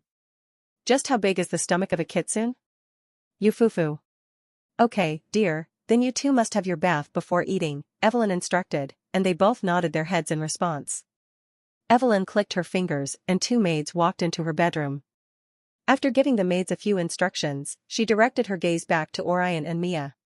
Mama and Auntie won't be joining you in the bath this morning because we have a few things to do, but we'll be done on time before breakfast, okay? Okay, Orion and Mia responded in unison before undressing themselves. The both of them were used to it now, so they weren't bothered by this at all. The maids also undressed themselves as well, revealing their ample breasts and succulent butts, before accompanying Mia and Orion to the bathroom. About half an hour later, Evelyn and Elena made it back in time to have breakfast. Orion and Mia also joined Evelyn and Elena in the dining room, and they had their breakfast together. Right after they were done eating, Orion walked along with Elena to the training grounds in the castle. The training ground was used exclusively by the knights, but because Orion wanted to use it today, Elena had granted the knights permission to have the day all to themselves. This meant that there would be no intense training for the knights today. As Orion walked into the training ground, he noticed the vast land nestled within the heart of the castle. The training ground was meticulously designed to accommodate a variety of training exercises. At the center of the training ground, there was a large space designed for sparring matches and combat drills. A collection of training dummies also stood nearby in formation. Each of them was constructed with sturdy materials that could withstand the impact of powerful strikes and blows. Orion could also see several marks across the dummies, signifying the countless numbers of hits each dummies had suffered. Okay dear, let's get started. Okay, Auntie. I'm sure you know what mana is and what needs to be done to be able to cast spells, right? Yes, I do. Good, but you need to know that aura is a bit different from mana. Unlike mana, which stems from the environment around us, aura stems from a knight's will to grow stronger. Royupsilon. If you recall, when a baby is born, the baby has the ability to absorb mana from his or her surroundings, and into their body until it reaches a threshold, right? Elena asked Orion. Yes. However, there are some babies who are unable to absorb mana, and so the only option left for them to grow stronger is by developing the ability to sense auras. Do you understand, dear, or is Auntie explaining too fast? No, Auntie, I understand, please go on. Okay dear, but do you have any questions? Yes, if those who can't sense mana are able to develop a way to sense aura, does this mean mages are also able to sense auras as well? Yes, dear. Your mother can sense auras as well, but she prefers to cast spells more. Orion nodded his head in understanding. But, what do I have to do to be able to sense auras as well? If you wish to sense it, you will have to train your body to its limit while maintaining a will to grow stronger. Only then will you be able to sense the aura within you, Elena explained, and Orion glanced down to look at his hands. So, in other words, I need to train very hard for my body to reach a point where it will be able to sense auras, he said in his thoughts and clenched his fists tightly, determined that he was ready for whatever training his aunt had for him. Okay dear, before I say anything else, you need to know the first 5 mage/knight rankings in the world, alongside the lifespan associated with each ranking. Orion nodded his head in response, and Elena listed the first 5 rankings of both mages and knights and the corresponding lifespans associated with them. Rank 1 Inchoate Mage or Knight, 100. Rank 2 Novice Mage or Knight, 200. Rank 3 Minor Mage or Knight, 300. Rank 4 Intermediate Mage or Knight, 400. Rank 5 Standard Mage or Knight, 500. This means that when a young elf becomes a rank 1 mage or knight, he or she will automatically have his lifespan increased by 100 years. The same goes for the other rankings, and their corresponding lifespans. Right after Elena explained the ranking of mages and knights to Orion, she asked him if he was prepared to begin his training, and Orion quickly replied with a nod. Since this was Orion's first ever training, they started with some light drills, and right after he was done training, he returned to Evelyn's bedroom to have a bath. His training and learning schedule was to be held 3 days a week, and Orion utilized this training schedule to his benefit. He dedicated a day to learning how to read and write, while another day was meant for him to memorize magic circles. Elena continued with his training on the 3rd day. At first, Orion continued with the same light training every week, but when Elena noticed he had grown accustomed to the same training, she decided to add some intense training methods to help build his stamina and agility. He was pushed to his limit every week. Orion was even asked to run and sprint along places that a normal elf his age wouldn't even dream of running around. The intense training didn't stop there, and Elena introduced even more gruesome training methods. Orion continued to train and learn from his mother, aunt, and spirit guardian, and within 10 years, he grew up to become the first elf to ever become a minor mage and knight at such a young age. It had been 10 years since Orion began his training with Evelyn, Elena, and Mia. Currently, he was seated on a bench in the courtyard. He was alone with no one beside him because everyone else was busy making preparations for the tournament. Orion had grown much taller and better looking in the past couple of years. Not only had his understanding of magic spells and magic circles improved, but his proficiency in aura combat techniques had increased as well. One could even say that Orion was prepared for any surprises the tournament had to offer. However, Orion was also cautious enough to not feel too confident in himself because Evelyn had warned him about the possibility of the tournament being structured in a way that was different from what it used to be, and with the war ending 2 decades ago, the Elf Kingdom had forged a close relationship with other kingdoms. In other words, the Elf Kingdom had obtained valuable resources from nearby kingdoms with the hope of utilizing them to make the tournament more exciting and difficult for the next participants of the tournament. But this wasn't why Orion was seated alone in the courtyard. He wasn't really worried about the tournament, but the reason why he was alone in the courtyard right now was because of the screen displayed in front of him. Congratulations to the host for completing 3 Tier 3 missions of the Sprout Elf system. Finally. Orion viewed the screen in front of him with a smile on his face. your rewards are now available. Would you like to take a look at them? Yes. The system acknowledged his response and his rewards were listed in front of him. First mission Aura. Rewards, you have acquired a new racial skill Auto-Aura Recovery. Second mission Magic Circles and Spells. Rewards, you have acquired your first unique skill Rune Monarch. Third mission Elvish Language. Rewards, you have acquired a new racial skill Photographic Memory. 20 attribute points have also been added to each of the host attributes. The host has also acquired 3 new lists of contract skills Shapeshifting, Teleportation, and Kitsune Magic. Would you like to take a look at the details of your newly acquired skills? Yes. Auto-Aura Recovery. This skill allows the host to automatically recover and replenish his aura at an accelerated rate whenever your aura becomes depleted. Rune Monarch. With the host's knowledge of runes, sigils, and intricate symbols in a magic circle, the host has acquired a skill that will allow you to easily decipher and interpret ancient forgotten runes. This skill also allows the host to create complex rune constructs for protection, binding, and attack. Photographic Memory. This skill grants the host exceptionally vivid and accurate memory, allowing you to recall even the smallest details with perfect clarity. This skill also enhances the host's learning capabilities, allowing you to absorb and retain vast amounts of information. Shapeshifting. This contract skill grants the host the ability to willingly change his appearance into anything he desires. You will also be able to transform into any monster or beast of your choice. Teleportation. The host can now move between short distances without chanting a spell. The distance increases when the host's skill proficiency increases. Kitsune Magic. Although the host isn't a member of the Kitsune clan, you now have direct access to the Kitsune clan's rare bloodline ability. Right after Orion read the details of all the skills he had acquired, he suddenly felt a massive influx of information surging into his mind. The veins in his arms and his head bulged with intensity. His dazzling blue eyes glowed as well, and he could feel himself growing stronger by the second. Amazing, Orion remarked with his eyes widening in astonishment at the skills he had acquired. I had a hunch I might be rewarded with a skill similar to my Auto-MP recovery skill, so I'm not really surprised about the Auto-Aura recovery skill. However, I never imagined I would acquire a skill like Rune Monarch. Mother told me a bit about the skill a few years ago. She said it was rare to acquire a skill like Rune Monarch, but to think I've acquired this skill, even Mama doesn't have this skill. This is truly amazing. Orion's lips widened into a smile. He returned his gaze back to the details of his skills, and he noticed the photographic memory skill. He was pleased to see that he had acquired this skill because there were a few magic circles he was having a hard time memorizing, but with the skill, spells and magic circles would be a lot easier to learn and memorize. As for the shapeshifting and teleportation skills, Orion had noticed Mia recently using skills similar to these 2 skills. These 2 skills are really good, but the one I was surprised to see that I had acquired was the Kitsune clan's rare bloodline ability. Kitsune Magic is a skill exclusive to only the members of the Kitsune clan in the spirit realm.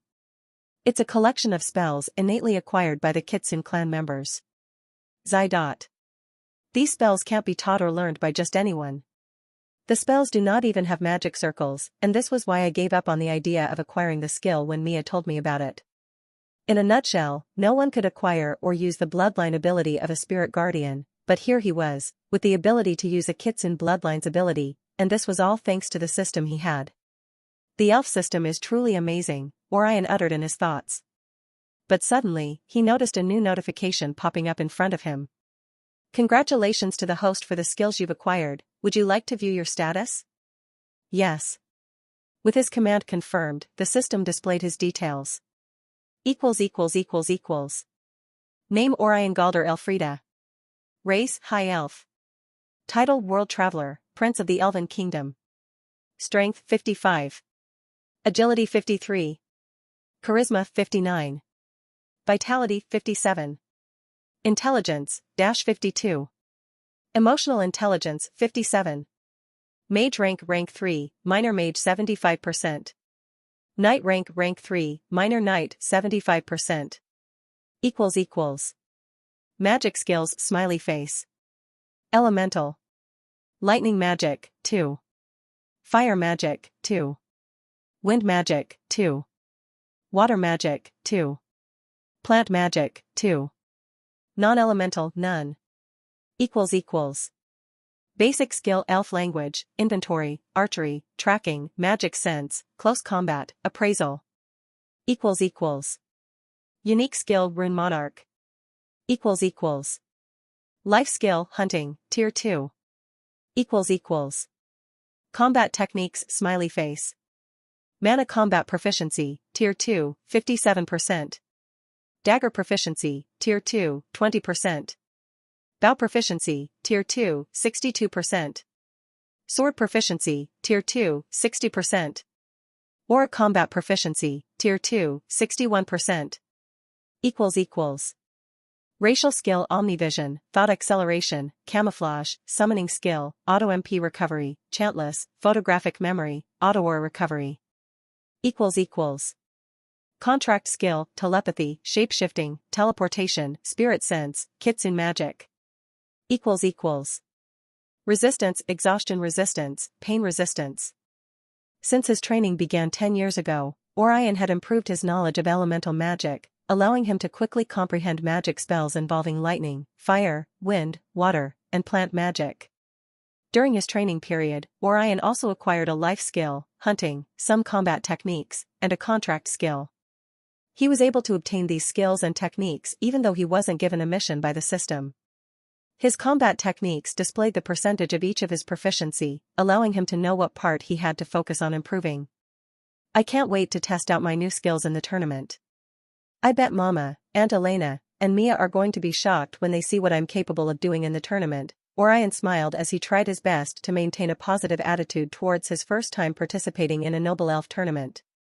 However, when he was about to stand up from the bench he was seated on, a new prompt suddenly appeared in his mind, displaying several pieces of information to him. Congratulations to the host for completing the second stage of the Elf system, titled the Sprout Elf System.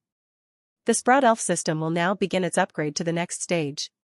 Upgrading, 1%, 3%, I guess it will take a while for the new update to be complete. Maybe I should try to see what Mama and everyone else is doing, Orion decided, but as he was leaving the courtyard, he suddenly noticed Evelyn walking towards him. How is my handsome prince doing? Evelyn asked with a warm smile on her face. Even though it had been 10 years since he arrived in this world, Orion couldn't help but notice how his mother grew more beautiful by the day. It almost felt as though she was aging backward. I'm doing fine, my beautiful queen, Orion replied, and Evelyn's smile widened even more. There was no doubt about it, her baby was going to be popular among the ladies. He knew the right words to say to make a woman's heart flutter. Evelyn knelt down before Orion and rubbed his chubby cheeks with hers. My little baby is just the cutest. The more you grow, the more handsome you become. Mama, simply can't get enough of your cute little face. Evelyn rubbed her nose against his, causing him to giggle at how affectionate his mother was. Then she hugged him against her huge breasts.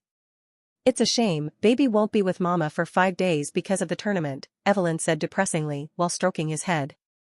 Once the tournament begins tomorrow, it would last for a period of 5 days. Within these 5 days, Orion and other contestants wouldn't be allowed close to their families, hence why Evelyn felt sad. Orion pulled his head out of Evelyn's massive bosom to look into her eyes. But I'll still be within the vicinity. I know, sweetie. But it still doesn't change the fact that Mama won't be close to her precious little baby. Don't you know how much Mama loves you? I do, Mama, and I love you too. Well, Mama loves you more. Then, I love Mama the most, Orion declared with a huge smile on his face. Evelyn's cheeks reddened and she hugged her precious little baby once again. That's it, Mama and baby are going to be together starting from now on until the tournament begins. Agreed? Orion rolled his eyes with a smile on his face, then agreed to his mother's demands. Upsilon. He always prioritized his mother and aunt's happiness before his, and that was all that mattered to him. Agreed, he replied. Good, now let's spend some time together, before your aunt is done with what she's doing. Since Elena was still busy preparing everything Orion would need for the tournament, Evelyn decided to use this chance to spend some alone time with her cute little baby. Orion nodded his head in response and walked along with his mother. While they were walking, Evelyn suddenly recalled something. Oh, that reminds me, what is Mia doing? She's currently in the library, memorizing magic circles, Orion replied. Initially, the two of them had been memorizing the magic circles together, but because Orion wanted to view the rewards of his system, he decided to take some fresh air in the courtyard. Evelyn nodded her head in understanding before activating her Omnivision skill to see if Mia was still alone in the library. Era, it seems Mia is already asleep. She is? Orion asked with a surprised look on his face, but he quickly used his Omnivision skill to check if Mia was truly sleeping in the library. He could see she had really slept off, so he decided to first take a slight detour to the library before accompanying his mother to her bedroom. Orion and Evelyn walked towards the library. Evelyn could have easily teleported the both of them to the library, but she wanted to cherish every second she had to spend with Orion. Some knights, maids, and butlers bowed and greeted them while they were walking, and Evelyn acknowledged them in return. But while Evelyn and Orion were walking along the long corridor, Orion suddenly noticed his mother massaging her arms and shoulders. My arms and shoulders feel a bit sore, I think Mama will have to ask Auntie for a massage. Whenever Evelyn's arms and shoulders felt sore, Elena would give Evelyn a massage, hence why Evelyn wanted another massage from Elena. I can give you a massage too. You foo-foo. I know you can, sweetie, but baby's hands are too small right now. Then, can I give you a massage when I'm older? Yes, dear, you can. Promise? Evelyn giggled and made a pinky promise with Orion. Promise. The two continued to chat until Orion arrived at the library while Evelyn went straight to her bedroom to set up their baths. Orion stepped into the library and he could see Mia sleeping with her head placed on a pile of papers. Each of the papers had drawings of magic circles on them. There were also papers with different types of runes, sigils, and symbols in them. Orion and Mia had been working very hard for the past couple of days with little to no sleep, so Orion could understand why Mia had probably felt so sleepy. Okay, princess, it's time for you to go to bed. Orion slowly lifted Mia into his arms, and she leaned into his body even more so that Orion would be able to easily carry her to the bedroom. Mia could feel someone carrying her, and she slowly opened her eyes. Although she knew she was being carried by Orion due to his familiar scent, she was too exhausted to walk on her own, so she decided to remain still. Also, it wasn't every day her beloved master carried her like a princess, so Mia would rather remain like this than ask Orion to put her down. In terms of what she had been studying, Mia had made significant progress in memorizing a lot of magic spells and magic circles in the past 10 years. She had learned a lot of Tier 1, 2, and 3 spells, and she was currently working on some Tier 4 spells.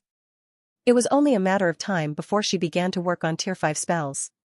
This was thanks to her mother, who tried her best to make sure Mia was extremely useful to her master. Mia made it her mission to be stronger than anyone else in the tournament so that Orion would have a guaranteed win. Orion was grateful about this, but he knew what Mia needed right now was some rest.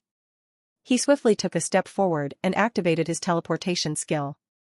Suddenly, he appeared in Evelyn's bedroom. Then, he placed Mia on the bed and tucked her in. Just like Evelyn and Elena, Mia had grown even more beautiful over the years. If Mia was a human, she could easily have been mistaken for a model if she were to ever find herself in Orion's previous world. Master, the spells. Mia managed to utter those words even though she was still half asleep. We have to keep. It's okay, Mia. We can continue another time, Orion assured her with a smile. But Mia tried to say something else, but she suddenly felt Orion's lips on her forehead, and her cheeks reddened instantly. You need to rest up while you still can. Oh, okay, Master. Good night, Mia. Good night, Master, Mia replied with a smile on her face before falling asleep. All done? Evelyn's voice emerged behind Orion, and he turned around to see his mother folding her arms underneath her beautiful breasts. She wasn't wearing anything and was ready to have her bath with Orion. She had been watching the cute moment between a master and his spirit guardian, and Evelyn found it cute to watch how Orion and Mia's bond grew even stronger over the years. If the bond between Orion and Mia continues to grow the way it is right now, this means that their strength will continue to grow faster than other elves with spirit guardians in the kingdom. You coming? Evelyn asked, and Orion nodded his head in response. He swiftly undressed himself and joined his mother in the bathroom. The two chatted and played together in the bathroom, and Elena joined them right after she was done making sure that Orion had everything he needed for the tournament. However, while the three of them were enjoying each other's company, a certain queen in a separate kingdom groggily woke up from her sleep. Square root right angle epsilon upsilon dot. In the depths of an ocean, darkness was illuminated by the glowing of bioluminescent creatures. There was a huge castle that stood tall and majestic in the Merfolk kingdom. The castle walls had a blend of corals, shells, and pearls that curved upwards like the tendrils of a jellyfish. Within the castle corridor, a beautiful maid, dressed in a maid's outfit, could be seen walking towards the queen's bedroom. Her name was Karen, and she was known within the castle walls as the queen's best friend. Karen had short purple hair, amethyst-colored eyes, and a stunning body hidden beneath her maid outfit. Karen's footsteps echoed throughout the hall, and she hastened her steps as she walked towards the queen's bedroom. Upon arriving in front of Ariel's bedroom, Karen knocked twice before walking in. She noticed that Ariel was still asleep on her bed. There were also several glittering treasures scattered around the room as well. "Your Majesty, it's time to wake up." Karen pulled the bed sheets off from Ariel, causing her to grumble while in her sleepy state. "Do I really have to?" "Yes, your grandfather would like to have a word with you." "Ugh, tell him I'm busy right now." "Busy sleeping?"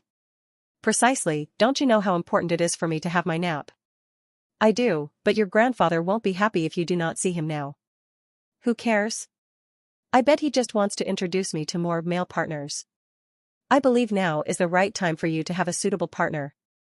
"Ugh, now you sound like him." Ariel clicked her fingers and her bed sheets covered her body once again. Just like Evelyn, Ariel was an apex mage and she was idolized by hundreds as the goddess of the sea. She also had a never-ending lifespan like Evelyn and the other apex mages across the world. Besides, why should a goddess be searching for a partner? You might be the goddess of the sea, but before that, you're a woman, and your grandfather simply wants to have some grandkids. Well, he'll have to wait for a few hundred years before I'm ready to have a baby. You've been saying this for the last 2 decades. Don't you think you should take a look at the partners your grandfather found for?" "Nope, not interested." She clicked her fingers and suddenly appeared behind Karen. "Karen, just tell the old fish I'm too busy to see him right now. You can do that for me, right?" Ariel slowly hugged Karen from behind, before her hands deftly slid up and grabbed a hold of Karen's breast, groping her breasts while she tried to convince Karen. A tentacle suddenly coiled around Ariel and pulled her away from Karen, lifting her high above the ground. "Your Majesty, please do not *PE me with your fingers." Karen straightened her glasses before dropping Ariel on the bed. Ariel pouted cutely before folding her arms underneath her breasts. "I just wanted to see how big your breasts are. Don't you know that I have to grope your breasts for mine to grow bigger too?" Ariel said depressingly while fondling her breasts through her seashell-laced bra. "Your logic doesn't make any sense, Your Majesty." "Who cares, at least it makes sense to me." Ariel huffed and cocked her head to the side. Karen released a sigh before straightening her glasses again. "You really need to get yourself a partner, you're not growing any younger. Even the Elf Queen has a child of her own now, and he's 10 years old already." "What? Evelyn has a baby?" "Yes. That elf, how could she keep this from me? Was this why she didn't come to see me for the past 10 years? Before Evelyn had Orion, Evelyn had always visited Ariel with Elena, the Queen of the Dead, and the Phantom Empress. They would eat, drink tea, and have as much fun as they could, but because the war had just ended at that time, and the Queen of the Dead and the Phantom Empress were always busy with their kingdom's issues, Evelyn decided that everyone should focus on taking care of their kingdom. How could Evelyn lie to me? I thought we agreed not to get married until after 1,000 years. "I do not think the Elf Queen has a husband," Karen said, dragging Ariel's attention back to her. "Oh, so her child was born from magic?" "Yes, and he'll be contesting in the Noble Elf tournament that starts tomorrow." "Interesting," Ariel said with a huge smile on her face. "That's it. I'm heading over to the Elf Kingdom, and I'll play with her breasts as much as I can until she tells me why she betrayed the promise we made." Karen sighed once again. "You just want to use this as an excuse to leave the kingdom, don't you?" "Hee. Maybe. Your grandfather won't like this." "Who says he has to know?" "But the male candidates are already on their way to the castle. Then I guess we should pay them a visit before heading over to the Elf Kingdom." "Why do I feel like I won't like what you're about to do?" Hee. "Come on, Karen, when have I ever done something you wouldn't like?" "Always. Now, come on, don't be a stick in the mud. Try to have some fun once in a while. You're the daughter of the Kraken noble family, you need to be more adventurous. And I know that deep down, your race likes to cause pain and suffering to those you don't like, and right now, your queen and best friend don't like a certain group of seamen heading this way. Shouldn't my servant feel the same way as well? Hearing Ariel's words, a sudden rush of blood began to flow through Karen's veins, and her eyes glowed with a crimson hue. She managed to calm down before saying, "Fine, but your majesty must promise that we won't kill them."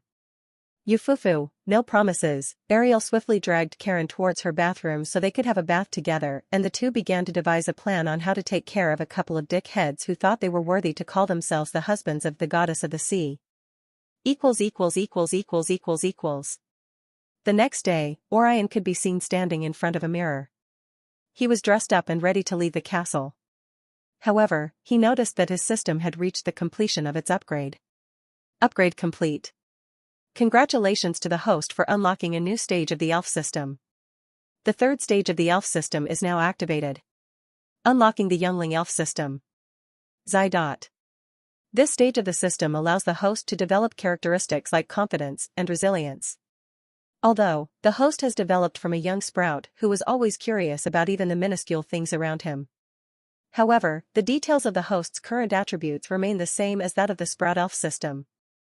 Orion read through the details displayed in front of him by the system.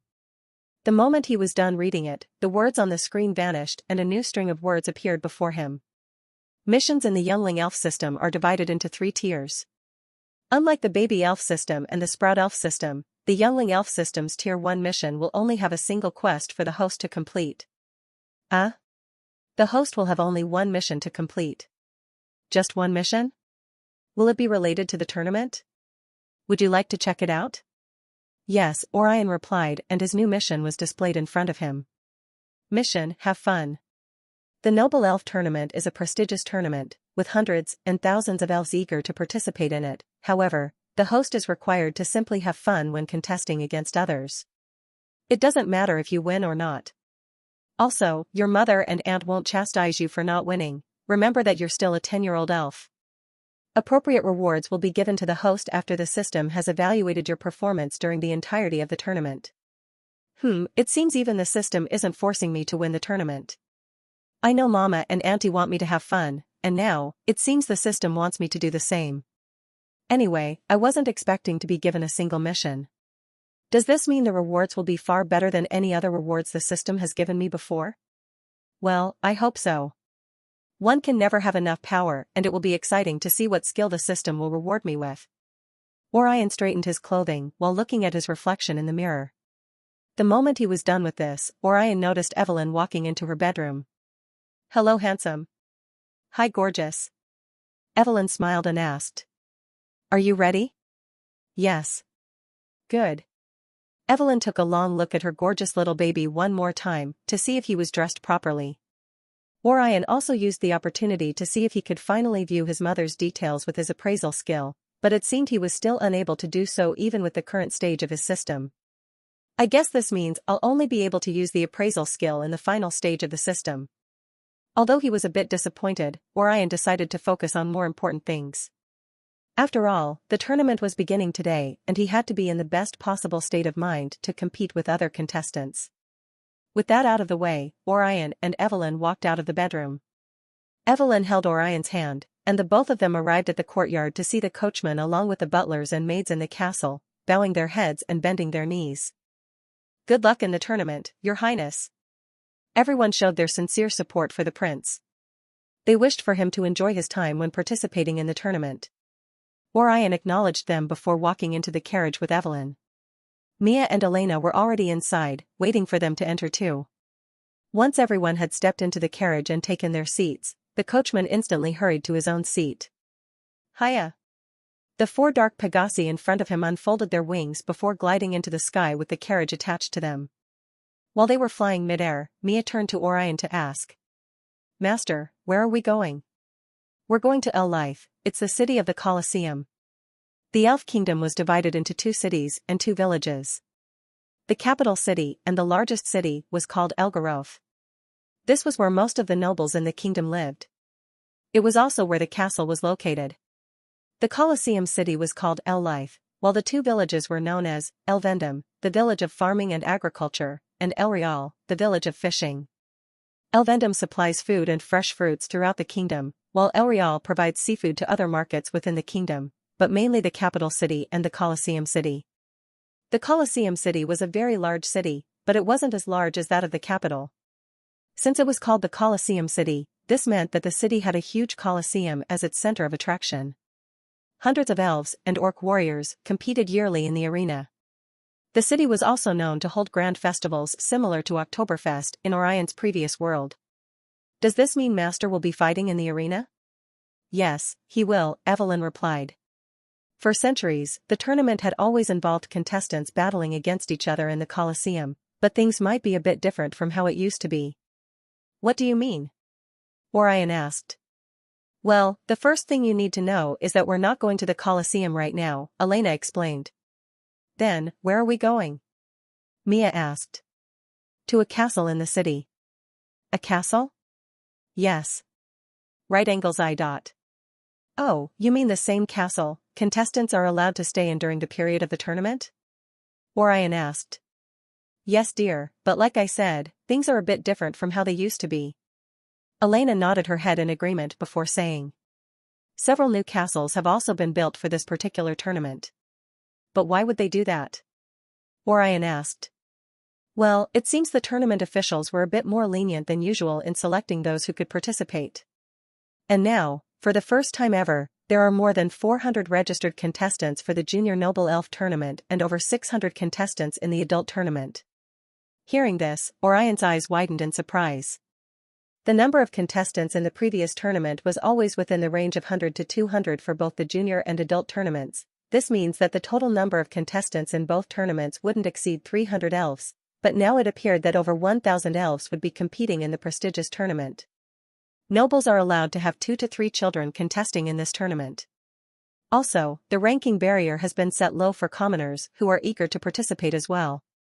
For young elves between the age of 10 to 17, their strength had to be between a rank 1 to rank 3 mage or knight, while for the adult tournament, elves within rank 4 to rank 9 were allowed to be registered. This new rule gave room for more elves to try their luck in this year's tournament. So, this is why the number of elves participating this year is a lot. Yes. But how will the elders be able to survey and supervise 1,000 elves at the same time? Doesn't this mean some elves could have more chances of cheating without the elders knowing? Orion asked. He recalled his mother informing him of how the elders had always been the ones to act as the tournament officials, but it didn't make any sense to him how a couple of elders who weren't even up to 50 in number could officiate the tournament with over 1,000 elves, when it would only make things easier for nobles or even commoners to cheat under their noses. Evelyn giggled after hearing what her son just said. She was amazed at the way her baby was able to think about this, so she tried to ease his worries. Yufufu, although the number of contestants in the tournament might be a lot higher than the number of elders, the elders will still be able to handle the tasks ahead of them. After hearing what his mother had to say, Orion didn't ask any more questions. He and Mia discussed a couple of other things, while Evelyn and Elena did the same as well. About an hour later, the carriage finally arrived in the Colosseum city. Orion was able to catch a glimpse of the huge Colosseum, but since that wasn't their destination for now, he watched as the carriage flew past before finally landing in front of a huge castle. He also noticed that there were several other castles not too far from the Colosseum. Some of the castles varied in size from the one in front of him right now. As Evelyn, Elena, Mia, and Orion stepped out of the carriage, Hilda welcomed them. Greetings, Your Majesty, I hope the journey wasn't too tedious. Thank you, Hilda. We appreciate your warm welcome. The journey was long, but we're here now, and that's what matters. I'm eager to see how the tournament unfolds, and I trust all is prepared for the tournament?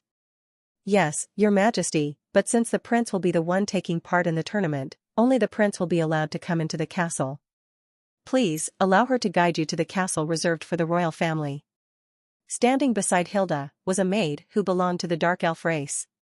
The maid bowed her head once again as she prepared herself mentally to guide the royal family to the castle reserved for them. Evelyn nodded her head in understanding before turning her attention back to her cute little bundle of joy. She knelt before Orion and hugged him tightly. My baby, Mama is going to miss you. Orion smiled and hugged her in return. I'll miss you too. Evelyn pulled back from the hug to look into his eyes. Don't forget to have fun, and never forget that nothing will ever change the way Mama feels about you, okay? Okay, Mama. Evelyn smiled and kissed Orion on his forehead. Mama loves you so much, sweetie. I love you too, Mama. Elena also knelt before Orion and kissed his forehead. Good luck, dear, and never forget that Auntie loves you too. I won't, and I love you too, Auntie, Orion replied back with a smile on his face. However, he could hear a certain vixen giggling behind him, so he turned around to look at his beautiful spirit guardian. Hee hee.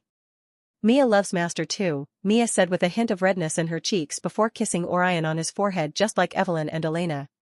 Orion smiled and kissed Mia on her forehead as well. I love you too, Mia. Mia's cheeks and ears reddened even more because, unlike Evelyn and Elena, who kissed him, Orion hadn't kissed them back. Also, hearing Orion say that he loved her made the little vixen's heart beat faster than ever before. Mia slowly pressed her hand to her chest, almost as though she was trying to slow down her rapidly beating heart. Orion noticed this, and a smile appeared on his face, but he also noticed the look of jealousy on his mother's and aunt's faces, who were still kneeling before him. Orion rolled his eyes with a smile on his face because he knew what they wanted, so he beckoned for them to come closer and he kissed their foreheads as well. However, the moment he was done with this, Orion suddenly recalled Hilda and the maid standing behind him. He swiftly turned around to see the two of them trying their best not to look at what was going on in front of them, but from their red cheeks and ears, he already knew that they had been watching and listening to everything that had happened. His cheeks reddened in embarrassment when he suddenly realized what he had done in public. Before today, whenever things like this occurred, it had always been done within Evelyn's bedroom or whenever it was just the four of them in the castle, but now, he had openly kissed three beautiful females and brazenly declared his love for them as well. It would surely take a few hours for him to get over his embarrassment.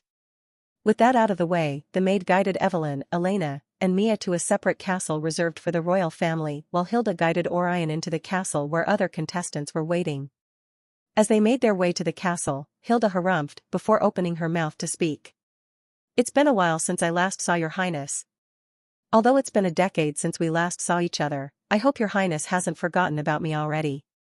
Hilda had been there on the first day Orion arrived in this world. She had also been the female elf who instructed him on what to do when Orion awakened his mana core and summoned his spirit guardian. I haven't forgotten about you, Miss Hilda, and thank you for everything you've done for me and my family. I really appreciate the instructions you gave me during my mana core awakening. You're welcome, your highness. I'm really pleased to hear you say that, but did you know that I was also present during the royal banquet, celebrating your mana core awakening? No, I didn't know. So, you really came? I'm sorry I didn't recognize you among the other nobles. Hilda giggled and replied. It's fine, your highness. Besides, my husband and I were seated a bit far from where you could have seen us. Oh, so she has a husband? Orion thought to himself. I wasn't really expecting this, but then again, I knew little to nothing about Hilda. To be honest, your highness, I was surprised when Viscount Jorulf Mayer asked if you would be participating in the tournament. He did? Oh, you didn't know? Orion shook his head in response to her question. Jorulf Mayer was the father of Adrian, so Orion knew about his name through Adrian. However, when Jorulf asked Evelyn if the prince would be participating in the tournament, Orion hadn't been in the grand hall, he had been with Mia and didn't know about their discussion. Anyways, I'm glad you summoned the courage to participate with everyone. Thank you, Miss Hilda. Hilda giggled once again after hearing Orion's cute little voice. Your highness, you don't need to act so formal when talking to me, you can call me Hilda, I would really like that, Zai. Okay. Thank you, your highness. Also, do you know that you're the youngest elf participating in this tournament? I know the age limit is between 10 and 17, but I wasn't expecting to be the only 10-year-old elf participating in the tournament. You are the only one, your highness. Other elves in the junior section are between the ages of 13 and 17. So, please try to enjoy yourself as much as you can throughout the tournament, you are still a child. Orion smiled and nodded his head in understanding. Okay, Hilda. Hilda smiled in return but suddenly recalled something she forgot to give to Orion. Oh, I almost forgot, your highness, please have this. Hilda handed Orion a blank card. Hilda, what is this? It's a magical card, your highness, the first of its kind. It was recently developed by the combined efforts of humans and witches from the human kingdom and witch kingdom. Humans and witches made this? Orion inquired with sparkling eyes. Hilda giggled after noticing the excited look on Orion's face. You foo-foo. It seems your highness has heard a few things about humans and witches. Yes, Mama and Aunt Elena told me a lot about them, but what does the card do? The magical card is linked to an advanced magical technique, developed by us. It displays your name, age, and status, and also helps to ensure accurate and real-time updates of the progress you've made. Try channeling your mana into the card, Hilda instructed, and Orion did as he was instructed. The blank card suddenly changed color and a few elvish words appeared on the card. Just as Hilda had mentioned earlier, Orion could see his name, age, status, and a number written at the top left corner of the card. The number represents the room your highness will be staying at the castle. The castle is really big and has hundreds of rooms capable of accommodating all elves contesting in the junior tournament section. There are also other rooms available for music and indoor games. Orion nodded his head in understanding before turning his gaze toward his card once again to view the room he had been assigned to stay in. It seems I'll be staying in room 111. I would advise your highness to keep your card in your pocket. Once you're inside the castle, you can either keep it with you at all times, or you can keep it someplace safe in your room, Hilda advised, and Orion placed the card into his pocket. They stepped into the castle and Orion noticed a large hall with hundreds of elves standing and talking with one another. The moment they noticed his presence in the hall, everyone became silent and they bowed towards him in unison. Even though the hall seemed quiet, Orion's heightened sense of hearing enabled him to hear the whispers between the elves bowing before him. Hey, Carl, what's wrong? Why's everyone else bowing? Is Her Majesty here? A young forest elf asked his friend while his body remained bent in Orion's direction. They were at the far end of the hall, so they couldn't see Orion who had entered the hall just now. No, Her Majesty isn't here, but Prince Galder is. The prince? He's here? Yes, didn't you hear one of the nobles yelling for everyone to bow down for the prince? The two elves were commoners contesting in the elf tournament. Aside from these two elves, Orion also heard 4 female elves around the age of 17 whispering to each other. I heard the prince is here, one of the female elves said. He is. The other confirmed. I can't believe we will be contesting in the same tournament as the prince. He is. The other confirmed. I can't believe we will be contesting in the same tournament as the prince. I know, right? It feels like a dream. Were you able to see his face? The first female elf asked. Yes. Me too. Really, what did he look like? Was he handsome? The fourth girl inquired. He was. The second female elf began to reply, but she was interrupted by the sudden sound of an explosion from the raised platform at the far end of the hall. Everyone instantly raised their heads and turned around to see what had caused the explosion. The explosion didn't destroy anything within the hall, but when everyone turned around, their eyes noticed a large magic circle glowing on the raised platform, and within seconds, 20 elder elves emerged from the circle. One of the elders, a male elf, took 3 steps forward while all the remaining elders stood behind him. The elder elf had the appearance of an adult human in his late 50s, but he was more agile and better looking than an average 50-year-old human. The elder elf stood before the gathering with grace and elegance, before addressing everyone in the hall. Greetings, esteemed nobles, I am Elder Jang and I welcome you all with great pride and joy to the Junior Noble Elf Tournament. I know many of you have heard about the previous tournaments and how gory they used to be. In the past, the tournament was used to single out talented elven warriors who would be rewarded with a high rank in the elven army. They would also be given lands, gold, artifacts, and the right to become a noble. All these were used to inspire more elves to participate in the tournament. During the time of war, our primary goal was to build strong warriors, capable of protecting the kingdom and the royal family, but now, the war is over, and a new age has begun. A time of peace and prosperity now reigns between kingdoms across the world. Elder Jang continued.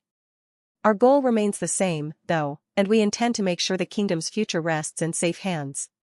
And now, this brings me to the activities you will be asked to do. Your tasks for today will be divided into 3 phases. The first phase will take place within a forest. Your goal is to track and hunt horned rabbits in the forest to earn a maximum of 100 points. Each horned rabbit will earn you 10 points. Please, take a look at your magical card. With Elder Jang's instructions, everyone took a look at their cards. At the bottom right corner of everyone's cards, they could see 0 point written on the card. You will have an hour to track and hunt 10 horned rabbits, however, there will be blaze rats lurking in the shadows of the forest. Right after Jang said this, everyone's eyes widened in surprise and fear, and a murmur erupted within the hall. Everyone in the hall was within the mage or knight rank of rank 1 to rank 3, so they knew what a blaze rat was. It was quite a powerful rank 2 forest beast. The blaze rats were one of the strongest rank 2 forest beasts in the kingdom. They were strong enough to decapitate an experienced rank 2 or rank 3 knight or mage, but this wasn't the only reason they were extremely formidable. The reason why many elves in the hall feared these rats was because blaze rats hunted and attacked in groups. This meant that it would be extremely difficult for a rank 2 knight to fight against a group of blaze rats on his or her own.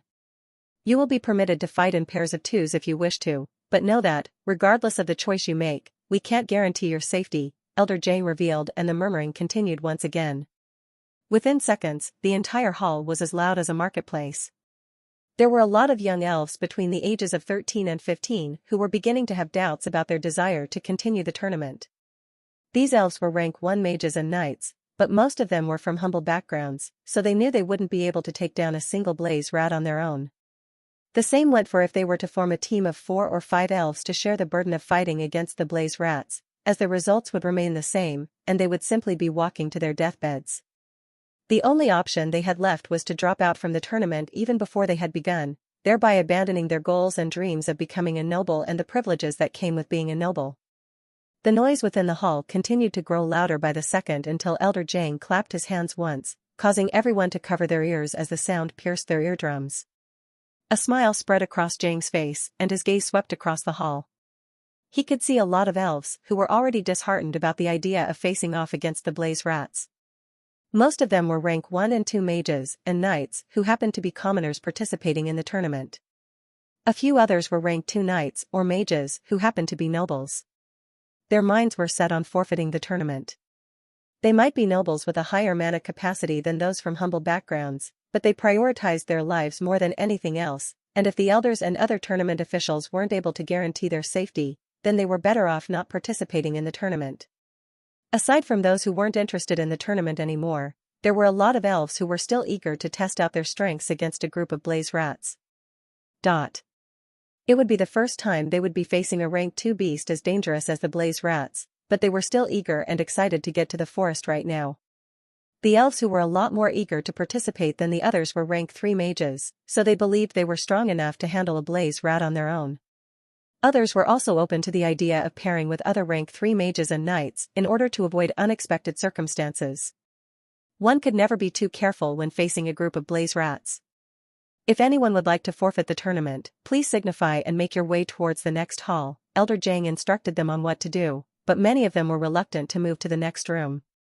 No one wanted to be the first elf to give up on the tournament. Jang released a sigh before encouraging them to make a decision. If anyone walks into the next hall, you'll see a variety of food and fruit juices for you to choose from, so you're free to eat and drink as much as you want. Just make sure to drop your card with any of the staff and officials you see there.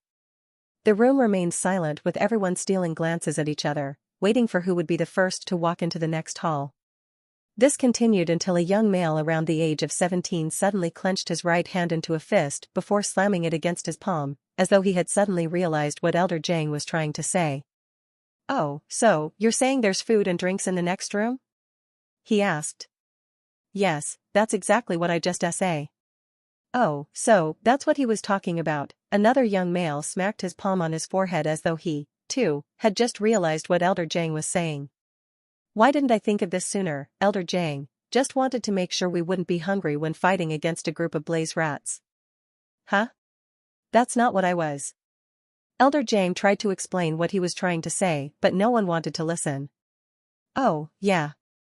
That makes sense.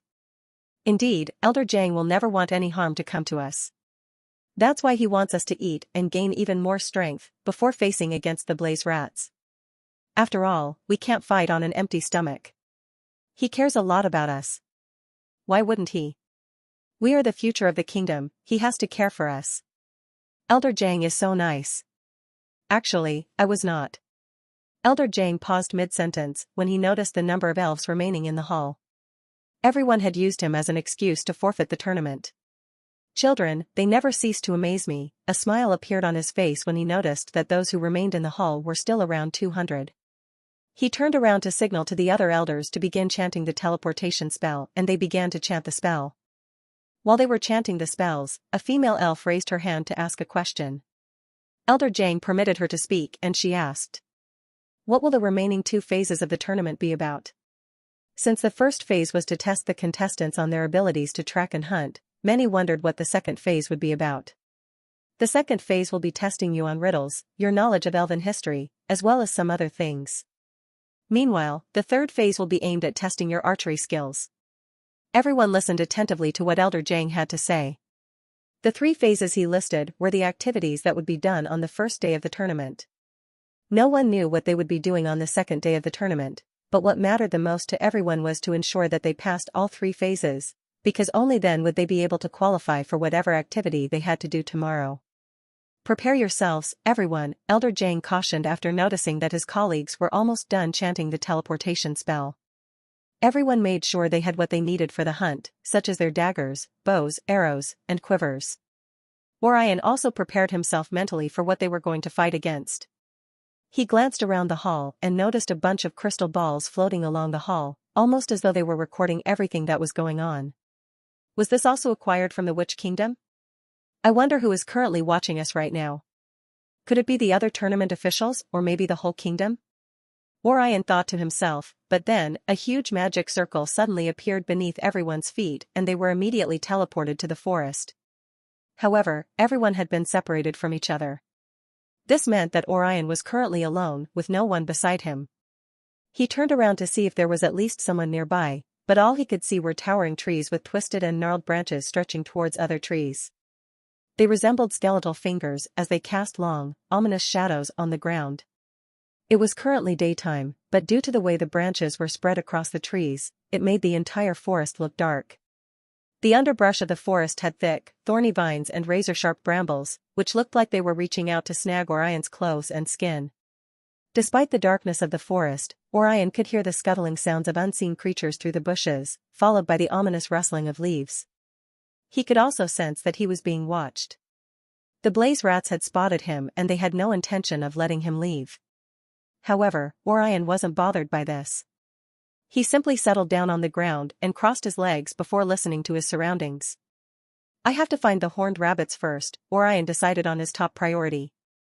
He activated his basic skill, tracking, along with his racial skill, omnivision, and he was able to see the number of blaze rats surrounding and watching him, but since they weren't his current target, he continued to search deeper into the forest. Some of the contestants might be bothered about facing 2 to 3 blaze rats on their own, but Orion wasn't bothered by this. He was confident that he could easily handle 3 to 4 blaze rats on his own, and this made him a bit more relaxed as he focused his mind on tracking the horned rabbits. Found one. With the help of his sharp sense of hearing, in addition to his basic and racial skills, Orion was able to track and locate a horned rabbit. He swiftly made a mental note of where the rabbit currently was, then continued his search for more. However, the blaze rats hiding in the forest were feeling impatient, so they charged forward from their hiding spots with their jaws snapping wide open, revealing razor-sharp teeth that were ready to have a taste of Orion's flesh. The blaze rats were 8 in number, and they were no different from the rats Orion was familiar with from Earth. The only noticeable difference the blaze rats had from normal rats of Earth was their huge sizes. Each and every one of them had a height of 6 feet, making them more ferocious as they closed the distance between them and Orion. Their pace increased when they noticed how their target was seated on the ground. After all, it could only mean that he was too scared to move and run away, so what better way to honor their prey than to give him the luxury of experiencing death through their razor-sharp teeth?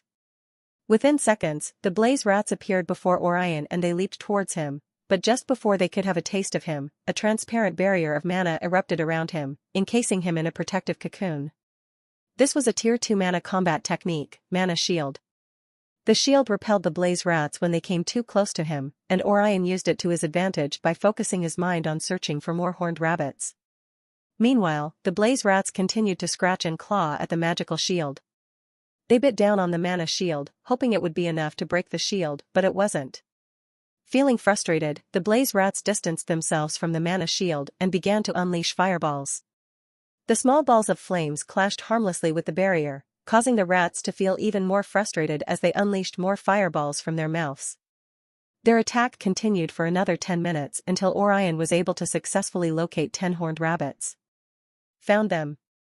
Now that he had tracked the locations of the horned rabbits, Orion knew he had to take care of the blaze rats before hunting for the rabbits.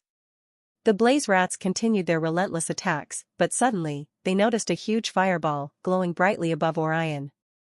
The huge fireball brightened up the surroundings, puzzling the blaze rats as they wondered who could cast such a spell. Never before had they seen a fireball as huge as the one they were seeing right now. They tried to understand why the fireball continued to grow bigger with every passing second, but before the blaze rats could comprehend what was going on, huge thorny vines suddenly sprouted from the ground, spiraling around the rats with their thorns piercing their flesh and causing them to release screeching cries of agony. The vines coiled and tightened themselves around the blaze rats as the thorns of the vines grew larger while cutting the blaze rats into pieces. In less than a minute, the noise surrounding Orion quietened down and Orion deactivated the mana shield before increasing the amount of mana flowing into his left hand. A huge amount of mana continued to flow out of his left hand before morphing into a bow made completely from mana. Orion also conjured an arrow of pure mana from his right hand before placing the arrow on the bowstring, taking aim at the floating fireball before him. He released the arrow and it struck the fireball with incredible force. The huge fireball erupted and turned into 10 smaller glowing orbs of flames that then morphed into flame arrows. At his command, the arrows flew into the forest, with each one aiming for a rabbit. They bent and weaved through the forest, navigating around trees as though each arrow had eyes of its own. Unbeknownst to the rabbits, they continued their gentle grazing within the forest, oblivious to the arrows homing in on them, and within seconds, all the arrows found their marks and each target erupted in flames. Orion confirmed their deaths through the help of his Omnivision skill. He then turned around and noticed a small magic circle behind him, glowing with a purple hue. In front of the magic circle was a male elf bowing in front of him with his gaze facing the ground. However, Orion had noticed the presence of the tournament official a few minutes ago while he had been tracking the horned rabbits. He knew the male elf had to be one of the tournament officials due to the way he had been watching him and a few of the other contestants within the vicinity. About half an hour ago, Elder Jang had informed everyone that their safety couldn't be guaranteed if they stepped into the forest. He hadn't wanted the contestants to feel too relaxed if they knew they were being watched by the officials. The elders also used this to test the contestants. They wanted to find out those who were confident in their strength and those who believed strongly in their dreams and were willing to fight for them. If any rank 1 or rank 2 contestants had stepped into the forest, the elders and other tournament officials would have subtly watched him from a distance and would have protected him if anything were to happen to him. However, a lot of the contestants gave up their goals and dreams because of the fear of losing their lives. This was understandable, and the elders respected their choices, but the elders would have been a lot happier if the contestants had believed in themselves more rather than given up on their dreams before even attempting to fight against the blaze rats. Well done, Your Highness. Please step toward the magic circle, and you'll be teleported instantly to your next destination. The tournament official informed Orion. Okay, Orion replied with a nod but hesitated as to whether he should ask his next question. Sir? Orion called out to the tournament official. The tournament official noticed that Orion had something to say, so he raised his head to pay better attention. Your Highness, is something wrong? You're one of the tournament officials, right? Yes, Your Highness. Then, please stand. We're not in the castle right now, and I'm currently not the prince, but a contestant like everyone else in this tournament. Hearing this, a smile appeared on the male elf's face, and he bowed once again. You're right, Your Highness, I'll remember to act as you have requested. Thank you, Orion smiled, and the tournament official wondered how the young prince he was looking at right now could look so innocent and naive, unlike the elf he had seen a few minutes ago. While he had been watching Orion from a safe distance, he never expected him to kill those blaze rats in the most gruesome way imaginable. Currently, there was blood scattered outside the magic shield Orion conjured a few minutes ago to protect himself. The strong smell of blood also lingered in the air, and if the tournament official hadn't witnessed Orion facing the blaze rats on his own, he never would have imagined an innocent prince could cause such a horrific scene. He could see why the prince was related to the queen and princess of the kingdom. Orion was every bit as talented and scary as his mother and aunt. The tournament official was certain that it was only a matter of time before everyone in the kingdom noticed and acknowledged the prince's monstrous strength and capabilities. The male elf vowed to work harder and to try his best never to anger the royal family, ever. Orion's voice dragged the official's thoughts away from his daydreaming. Is there something you would like to ask, Your Highness? Yes. Please, what would you like to know? Do I get points for killing the blaze rats? Yes, you do. You earn 10 points for every blaze rat you kill, however, you will not receive additional points if you choose to hunt more blaze rats rather than move on to the next phase of the tournament. Orion nodded his head in understanding. I understand, thank you, Orion replied gracefully and walked towards the magic circle. You're welcome, Your Highness, a smile appeared on the tournament official's face. He really liked how Orion treated him with respect, and this made him think even more highly of the Prince of the Kingdom. He had heard a lot about Orion and how cute and adorable the little prince was, but never would he have imagined that the young prince would have such a kind heart and demeanor. His smile broadened even more as he watched the young prince step into the magic circle before he was instantly teleported away from the forest. About half an hour ago, before the tournament officially began, when Evelyn, Elena, and Mia said goodbye to Orion and followed the dark elf to the castle reserved for the royal family. Upon entering the castle, they noticed 2 butlers and 8 maids bowing in front of them. Evelyn acknowledged them, but she swiftly returned her gaze to the dark elf and asked. You said there was something Hilda wanted us to see. Yes, Your Majesty. Please, follow me. Right after they left Orion, the dark elf told Evelyn that there was something Hilda wanted to show her. What exactly does Hilda want us to see?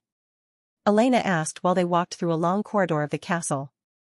It's a crystal ball, Your Highness. A crystal ball? Yes, Your Highness. The crystal balls were part of the magical items the tournament officials brought over from the Witch Kingdom. The officials intend to carry out a widespread broadcast of everything that is happening during the tournament. It will be the first time something like this would ever happen, but we hope this will enlighten the current and future generations of elves about what the tournament is really about. After hearing this, a smile appeared on Evelyn's face. In the past, not everyone had the luxury of watching the tournament. Aside from battles in the arena which were viewed by hundreds of elves in the Colosseum, no one else witnessed the other activities the contestants in the tournament engaged in aside from the contestants themselves. But now, the tournament officials had provided a means to give everyone in the kingdom a front-row seat of what usually happened in the tournament. Several crystal balls had been distributed to various locations across the kingdom. Each of these locations was a place where a congregation could gather and watch the events that would unfold during the tournament. It's in here, Your Majesty, the maid curtsied and gestured for everyone to walk in. Evelyn, Elena, and Mia walked into the room to find a huge plush cushion in the far corner. The crystal ball sat on a table in front of the cushion as it projected the live footage of what was currently going on in the hall of the castle where Orion and every other contestant were. They could hear everything Elder Jang was saying to the young nobles, and they could even see the faces of the contestants as though they were watching a movie on a television screen. Evelyn, Elena, and Mia sat on the couch and listened attentively to everything Elder Jang had to say about the first phase of the tournament. They're about to leave, Elena said after noticing the huge magic circle underneath the feet of everyone in the hall. She knew Orion could easily take care of a blaze rat on his own because he was a rank 3 mage, but she couldn't help but worry about her adorable little nephew, because the blaze rats were rank 2 beasts and it would be difficult for Orion to fight against a group of experienced rank 2 beasts with a natural innate killing instincts, compared to a single blaze rat. I hope Orion will be able to handle a group of blaze rats on his own, Elena uttered with a worried look on her face. Evelyn appreciated the concern Elena had for her baby, but she knew there was nothing to worry about. She knew how hard her baby had been training for this tournament, so she knew small fries like balls rats couldn't possibly stand in the way of her baby achieving his goal. Of course, he will. Don't you know who my baby is? Evelyn replied with a huge smile on her face while puffing her chest, making her huge breasts look even bigger. He's the son of a powerful elf queen. Exactly, and this elf queen believes in her adorable little baby, so Auntie needs to do the same as well. Elena replied with a smile on her face. I will. Good, now sit back, relax, and watch how my baby is going to make those vermin regret ever going against him in the first place. Then, everyone will acknowledge my baby as an amazing elven warrior, and once this happens, who do you think they'll praise for raising a genius? Evelyn asked confidently while winking at her sister. They'll praise you, of course. Exactly. Evelyn replied with a giggle. Elena rolled her eyes, with a smile on her face. Since Evelyn had a strong belief that nothing would happen to Orion, Elena decided to have faith in Orion, just like Evelyn. After all, Orion had been going through some fierce training for the past decade, so he should be more than capable enough to take care of a few blaze rats on his own. However, while Evelyn and Elena conversed with one another, Mia's gaze remained fixated on what she was watching. She could barely even hear what Evelyn and Elena were talking about. All she wanted was to see Orion's face on the screen. Whenever the crystal ball displayed Orion's face, Mia would instinctively smile with her tails wagging excitedly behind her, but she displayed a completely different attitude towards anyone else that was shown by the crystal ball. Evelyn also noticed this as well. She smiled and patted the little vixen on her head before returning her gaze back to what they were watching. Someone is done with the first phase. Elena noticed the name of the first candidate who had successfully hunted 10 horned rabbits. At the top right corner of what they were watching, there were 10 empty slots of names available for the first 10 elves to finish the first phase of the tournament, but surprisingly, the first elf to complete the first phase was a young forest elf. He used exactly 5 minutes to complete the phase, and his name was displayed on the first slot while other slots remained empty. Tournament rankings and names. 1 SD William Ramsbottom. 2 ND? 3 RD? Isn't that the Earl's fourth son? Elena inquired, as she tried to recall the name of the Earl's fourth son. Yes, he is. Wow, and he completed their first task within 5 minutes? It seems so. At this rate, he might even be stronger than his older brothers. Indeed, and the Ramsbottom family have been known to raise strong elven warriors over the past few centuries. It seems the fourth son intends to honor his household name as well. I bet his dad is proud of him right now. Hearing this, Evelyn covered her lips and giggled to herself. He has to be. What kind of parent wouldn't be proud of their little one? Elena smiled in return but noticed that another name had been added to the tournament rankings. Someone else has hunted 10 horned rabbits as well. Era, and she completed hers a minute after the Earl's son. Evelyn was genuinely impressed by the young female elf who completed the first phase of the tournament in 6 minutes. She's the Duke's daughter, isn't she? Yes, she is, Evelyn replied, and they watched as the Duke's daughter stepped onto the magic circle before teleporting to the location for the next phase of the tournament. A few minutes later, more elves continued to successfully hunt their targets before moving on to the next phase of the tournament. About half an hour later, Orion was finally able to pass the first phase as well.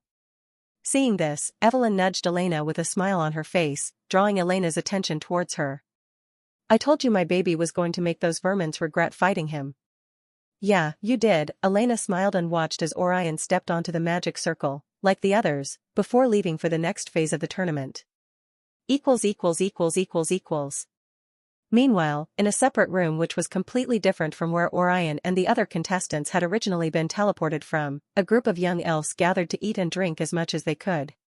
It was like a buffet where all the young elves in the room were permitted to serve themselves whatever they wanted from a myriad of dishes in front of them. These elves were the same elves who had decided not to participate in the tournament anymore.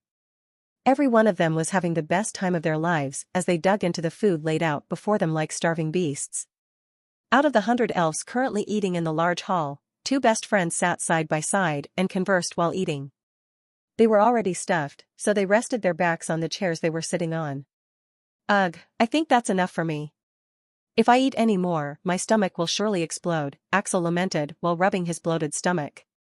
Ugh, I wish I was strong enough to teleport myself and all the food present in the hall back to the village for everyone to eat together with me. Carl uttered his thoughts while rubbing his bloated stomach as well. Axel was the young male elf who had asked Carl why everyone was bowing down when Orion entered the hall a couple of minutes ago.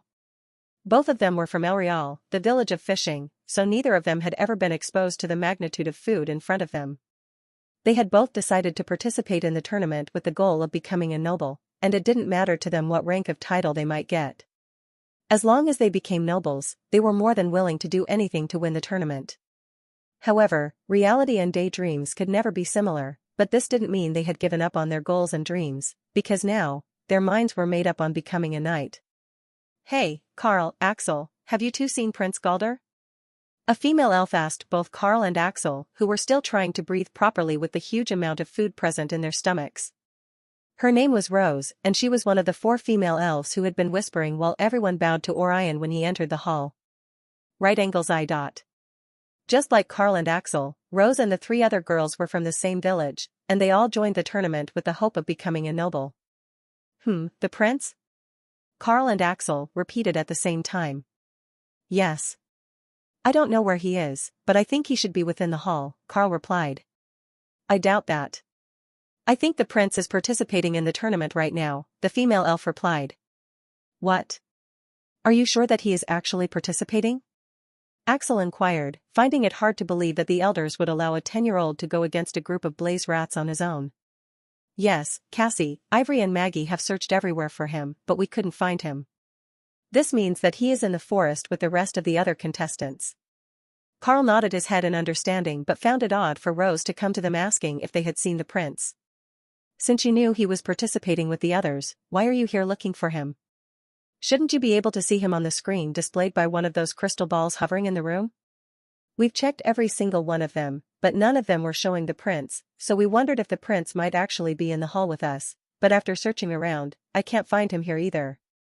Just like in the room where Elena, Evelyn, and Mia were watching everything that was occurring in the forest, several crystal balls were hovering mid-air in the hall, projecting live footage of what was happening in the forest with the contestants hunting for horned rabbits.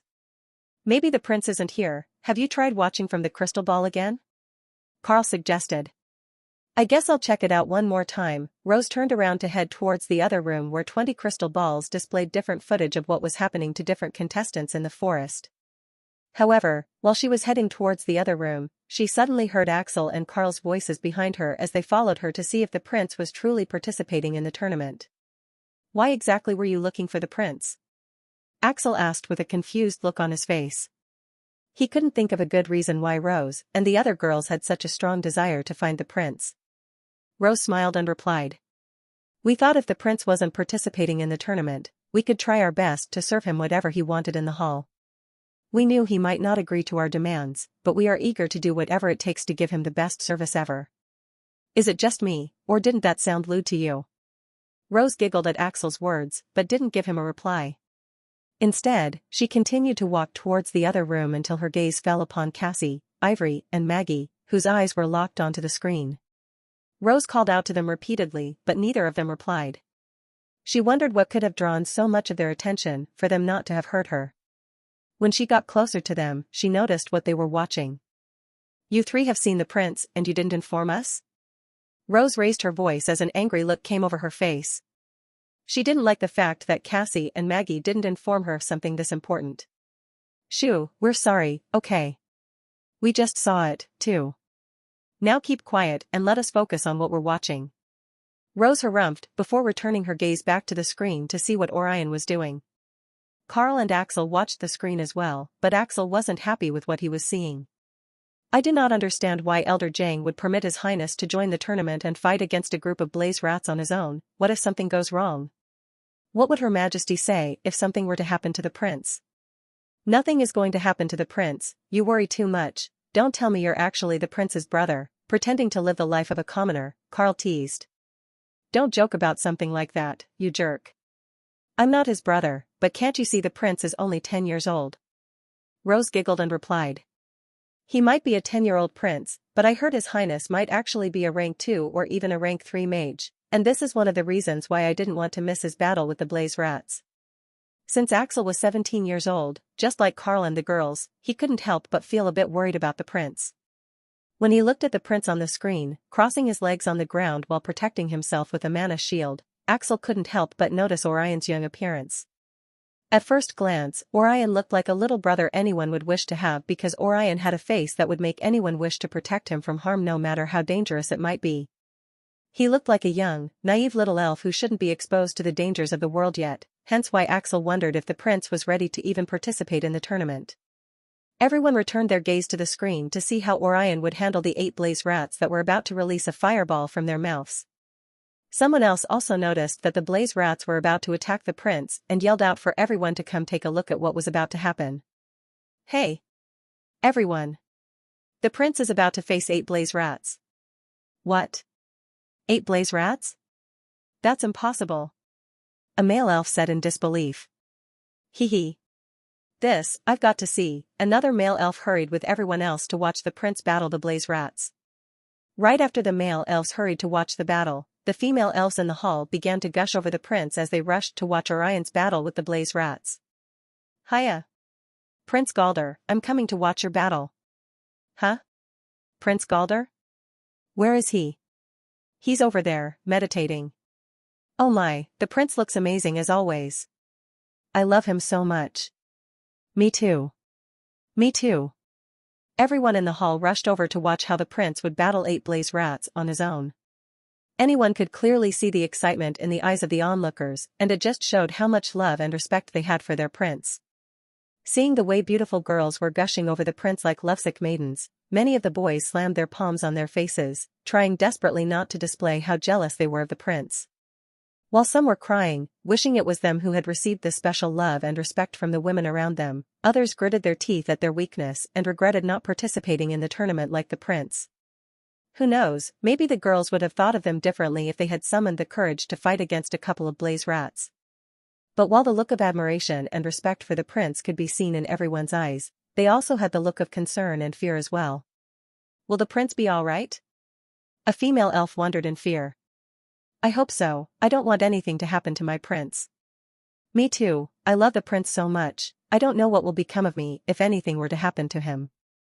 If anything happens to the prince, I'll kill those rats myself. Me too. Me three, I'll tear their limbs apart, burn them, and feed them to the bears. The girls gritted their teeth with rage and their eyes burned with a fiery intensity. They genuinely hoped nothing would happen to their beloved prince, and their strong feelings towards the prince could be felt by their words and presence. Even the males standing with the girls had to give the girls some space. At this rate, it was better to put a safe distance between them until the battle ended. They never knew women could become so scary when someone or something tried to harm the person they cared a lot about. In a nutshell, this was how everyone in the hall and around the kingdom felt while watching the screen displayed by the crystal balls. While many elves had a decent amount of love and adoration towards the prince, many shared an equal amount of fear and trepidation as well. However, everyone's eyes widened in disbelief with their mouths opened wide as well when they noticed how Orion conjured a couple of vines to raise all the blaze rats from the floor. They watched as the vines with sharp thorns slowly circled and sliced every single one of the rats, causing a bloody shower to rain down on the ground. The way the rats screamed in agony made everyone feel pity for the rats. Many had expected that the prince was strong, but they weren't expecting the margin of strength between the prince and the blaze rats to be so wide. Hey Carl, Axel called his best friend's name with his gaze still fixated on the battle that had come to an end. What? Why, you're seeing this right? Why, yes. Doesn't this mean His Highness is as strong as a rank 3 mage? Why, yes, it does. But isn't he still a 10-year-old?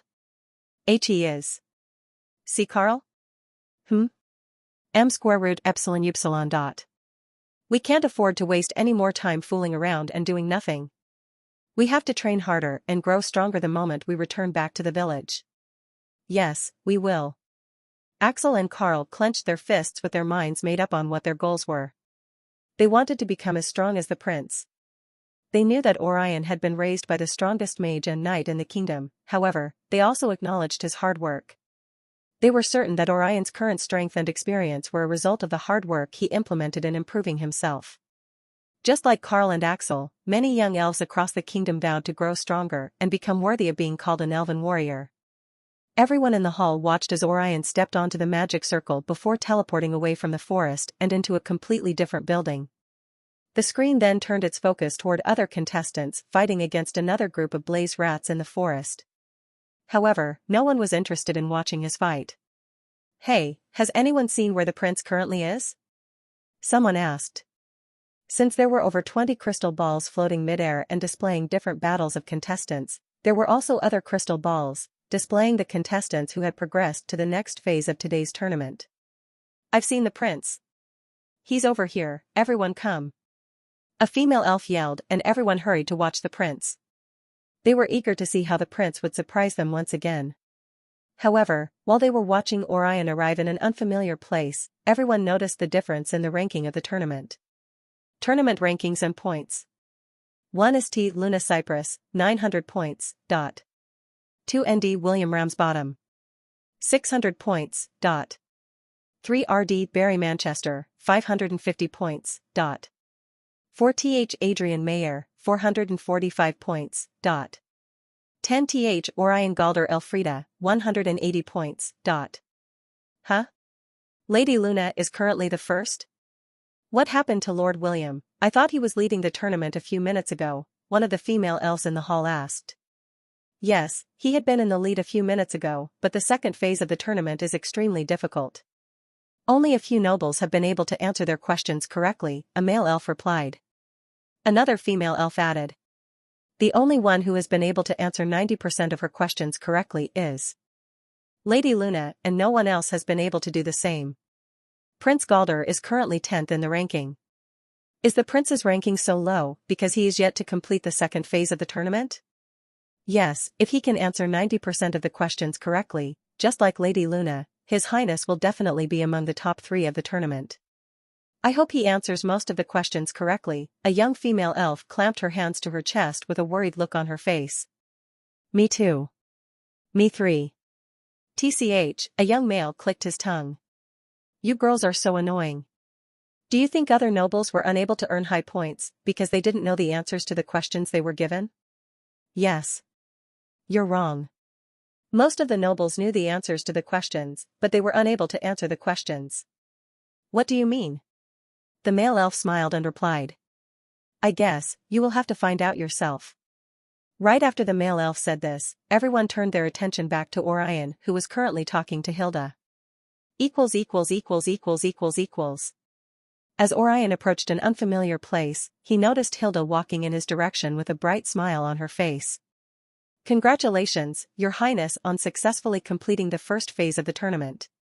Thank you, Hilda, Orion replied with a smile on his face as well. Hilda then guided him to where he needed to go next. This way, Your Highness, the next phase of the tournament will be taking place here.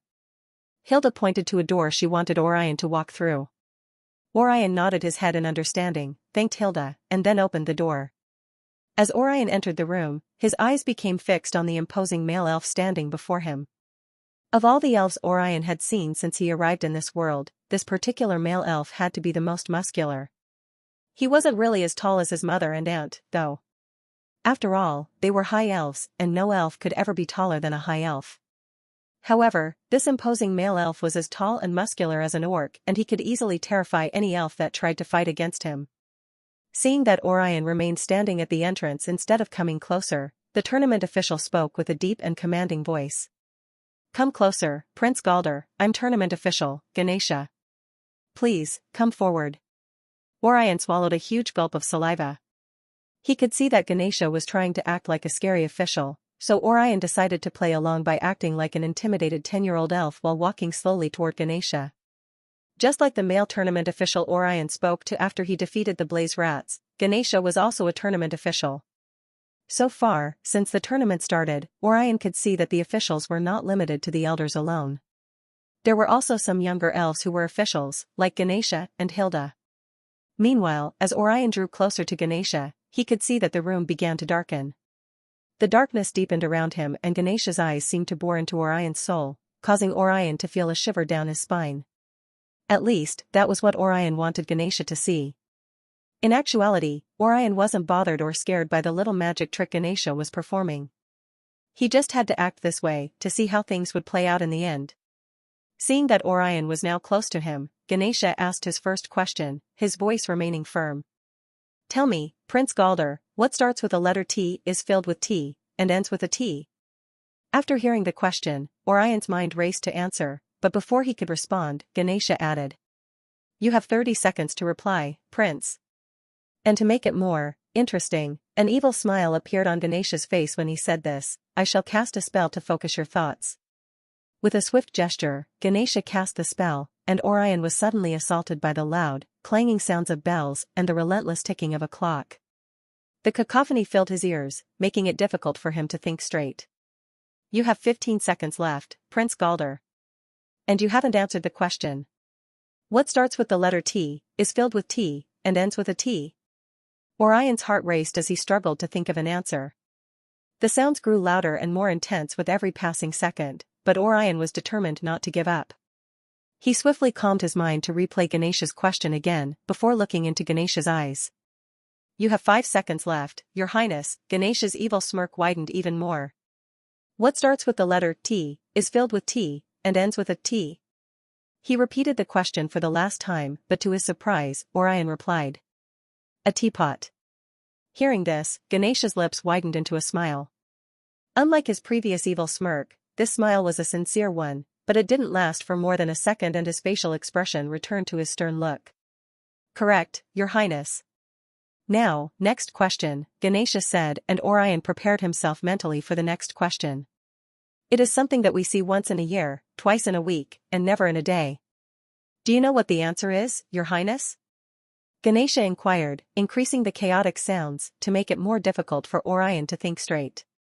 However, Orion was used to this by now, so he smiled a bit as he replied to Ganesha's question.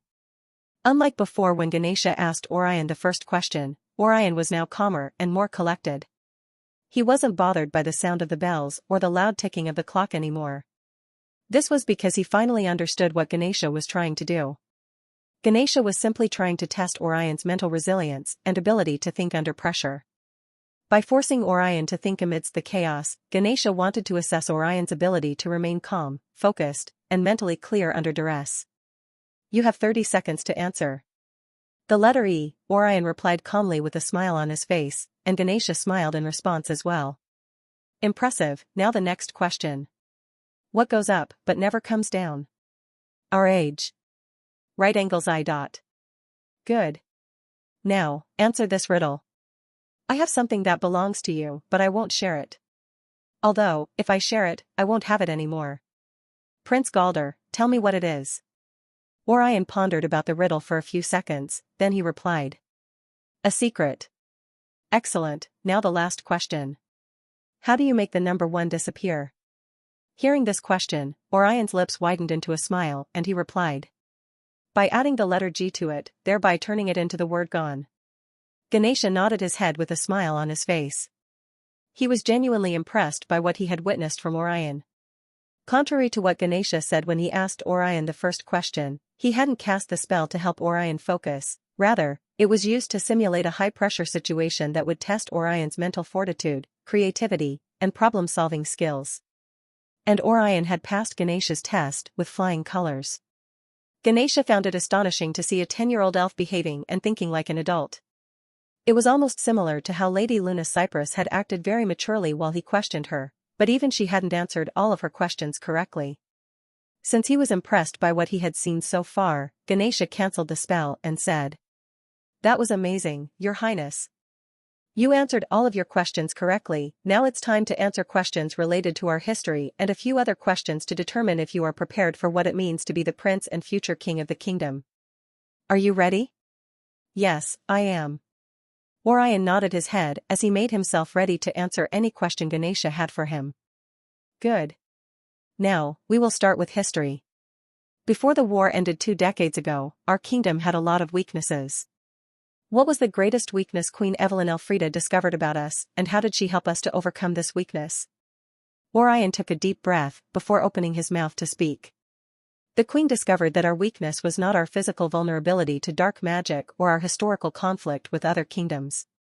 Instead, we tended to isolate ourselves from the world, to hide behind our forest and our magic. The Queen made our people realize that our strength lay not only in our ancient tradition but also in our ability to adapt, forge alliances, and learn from others. She also revealed the fact that our isolation could lead to the kingdom's stagnation and decline, making us vulnerable to the very threat we sought to avoid. To overcome our weakness, the Queen allied with the Orc tribe and we've learned a lot from them, which aided us in the war against other kingdoms who tried to subdue us. Ganesha's eyes widened in surprise when he heard everything Orion had to say. He had expected Orion to give a simple and brief answer of what occurred during a period of the kingdom's history. It had been over 2 decades, so it wouldn't be surprising to see that the current young generation knew little to nothing about this particular history of the kingdom, but to Ganesha's surprise, Orion had shown his deep understanding of his kingdom's history and the huge role his beloved mother played in it as well. Well said, Your Highness, but are you familiar with this elven proverb? The roots of a tree are not seen, but they hold great power. Yes. Good. Could you tell me what this proverb means? It reminds us that true power and strength often lies beneath the surface, unseen by the naked eye. As a future king of the kingdom, what hidden strengths do you believe will shape the future of our kingdom? Ganesha asked. I believe the resilience of our people and the wisdom of our elders are the hidden strengths that will help shape the kingdom's future. Ganesha liked the confidence Orion showed while answering all of his questions, and his impression of the prince had increased beyond his wildest imagination. Splendid, Your Highness. You have 3 more questions. I need you to interpret this saying. The moonlight is brightest in the darkest night. What does it mean to you? It means that even in the most challenging times, our people's resilience and hope will shine brightest. What does it mean to you to be an elf, and how will you preserve our unique heritage in a changing world? Being an elf means embracing our connection to nature and honoring our history. I will preserve our heritage by adapting our customs to thrive in a changing world, ensuring our unique spirit endures. Your final question, what message of hope would you offer to those among our elven people who feel overshadowed by their peers, struggling to find their place and doubting their own worth? I would tell them that their worth is not measured by their magical prowess, their physical agility, or their artistic talent. Every elf has a unique gift, a distinct voice, and a valuable perspective. I would remind them that our history is filled with unsung heroes, quiet leaders, and unseen champions who made a difference without seeking recognition. I would encourage them to focus on their own journey, celebrate small victories, and find joy in the simple things. Most importantly, I would assure them that they are not alone, that we are all struggling together, and that our worth lies in our shared experiences, our empathy, and our compassion for one another. Right after Orion said these words, a huge uproar occurred within the kingdom. I love you, Prince Galder. Prince Galder. You're the best. I won't give up on my dreams again. I promise to become a knight and to serve you, Prince Galder. Everyone listening to what Orion said suddenly developed even more respect for their future king. They were amazed by how intelligent their little prince was. His confidence attracted them, but his words filled their hearts with even more love and respect towards him. Also, seeing how much he cared for them, many were ready to lay down their lives for their prince if the situation called for it. Now, everyone had a strong belief that the prince would definitely become a greater king than other kings in the past. Even Evelyn felt the same way as well. A huge smile appeared on her face after she heard what her baby said. It almost felt as though her baby had grown even more without her knowing. Evelyn tried her best not to leave the room she was currently in. She was clenching her hands tightly into fists, resisting the urge to suddenly appear behind Orion and rain kisses on him. She didn't care about what her subjects would think of her if they witnessed her affectionate display of love for her beloved son. Her baby boy had confidently acted like a future king of the elf kingdom. It was only expected of her to show how proud she was of her cute little baby. However, Evelyn couldn't rush over to Orion and do all the things she wanted to do to him, because, unfortunately, the tournament was still ongoing and no parent was allowed to see their children until the tournament was over, so she decided to hold back the urge to hug and kiss her cute little bundle of joy. I will wait till the tournament is over. And once it is, I'm going to cuddle and rain kisses on my little prince. Yufufu, I can't wait for the tournament to come to an end. My sweet and precious little baby, Mama misses you so much, Evelyn uttered in her thoughts before reclining on her chair with a smile on her face. Today was the first day of the tournament, which meant the tournament still had 4 days left before it came to an end. However, Evelyn was prepared to wait till the final day before she could hug and kiss her baby as much as she wanted.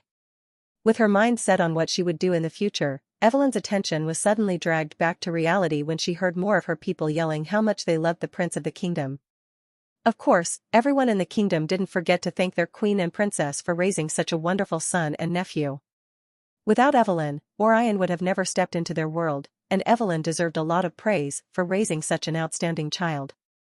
I love you, Princess Elena. Queen Evelyn, your son is the best. I love you both. I only breathe for the Elfrida royal family. Everyone continued to praise the royal family before returning their gaze back to see the next activity the prince would be asked to do. Meanwhile, back in the room where Orion and Ganesha stood before each other, Ganesha opened his mouth to speak with a huge smile on his face. Well done, Your Highness, you can walk through here to begin the next phase of the tournament. Ganesha bowed and showed Orion where to enter next to participate in the final phase of the tournament. Thank you, tournament official Ganesha, Orion thanked him with a smile before leaving the room. As he stepped out of the room, an arrow appeared above his head. The arrow was made up of mana and seemed to act like a guide to help him navigate his way to the next room where the next activity of the tournament would be taking place. I wonder how the archery competition will be carried out, epsilon upsilon dot. The hunting task was a bit difficult, but I was able to do what was required of me. The history and riddle part was a bit tricky, but official Ganesha seemed happier and his mood changed right after I answered the last question. I guess that's a sign that I did pretty well in that aspect of the tournament. Oh, I could check my magical card to see how many points I have obtained. Orion swiftly dealt his hand into his back pocket to grab his magical card. He glanced at the point he had accumulated so far and his eyes widened in surprise. 2,450 points? Isn't this higher than the points the first in the ranking currently has? Amazing, Orion suddenly smiled to himself when he realized he was now ranked higher than everyone else.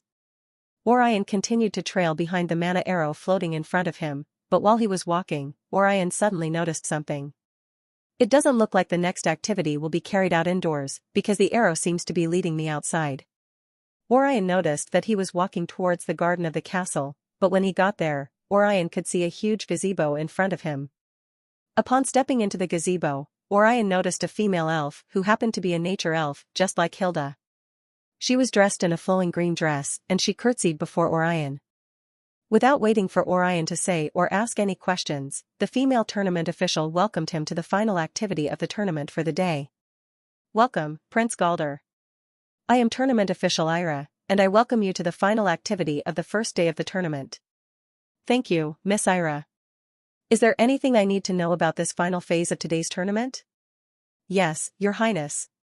Your final activity for today will not only be based on archery, but you will also be partaking in an endurance test, Ira began explaining, then she noticed the worried look on Orion's face. You have nothing to worry about, Your Highness. You won't be doing anything dangerous, I assure you. Are you sure?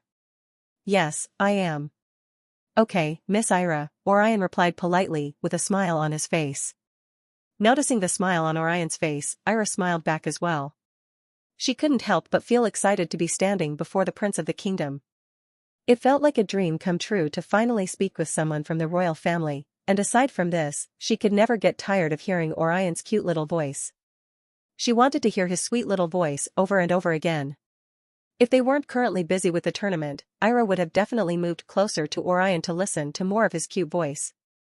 She had heard every word Orion had said while he answered all of Ganesha's questions, and she felt touched by his response to Ganesha's final question. Ira had always doubted herself and her abilities. She saw herself as someone inferior to her peers. For example, Hilda. Ira saw Hilda as a woman with immense magical potential, unlike her, who could never see the result of her hard work, no matter how hard she tried to improve herself. However, after hearing what Orion said a few minutes ago, Ira felt like Orion's words were specifically aimed at her. She felt relieved to see that someone from the royal family noticed her potential, whether indirectly, and believed she could be someone great in the future. She wouldn't even mind dying for Orion if he wished for her to do so. Of course, there was no way Orion would make such an outrageous command, but Ira couldn't help but imagine such a possibility happening in the future. She was also imagining several other naughty things in her mind that she wouldn't mind doing if an older and more mature version of the prince asked her to do them.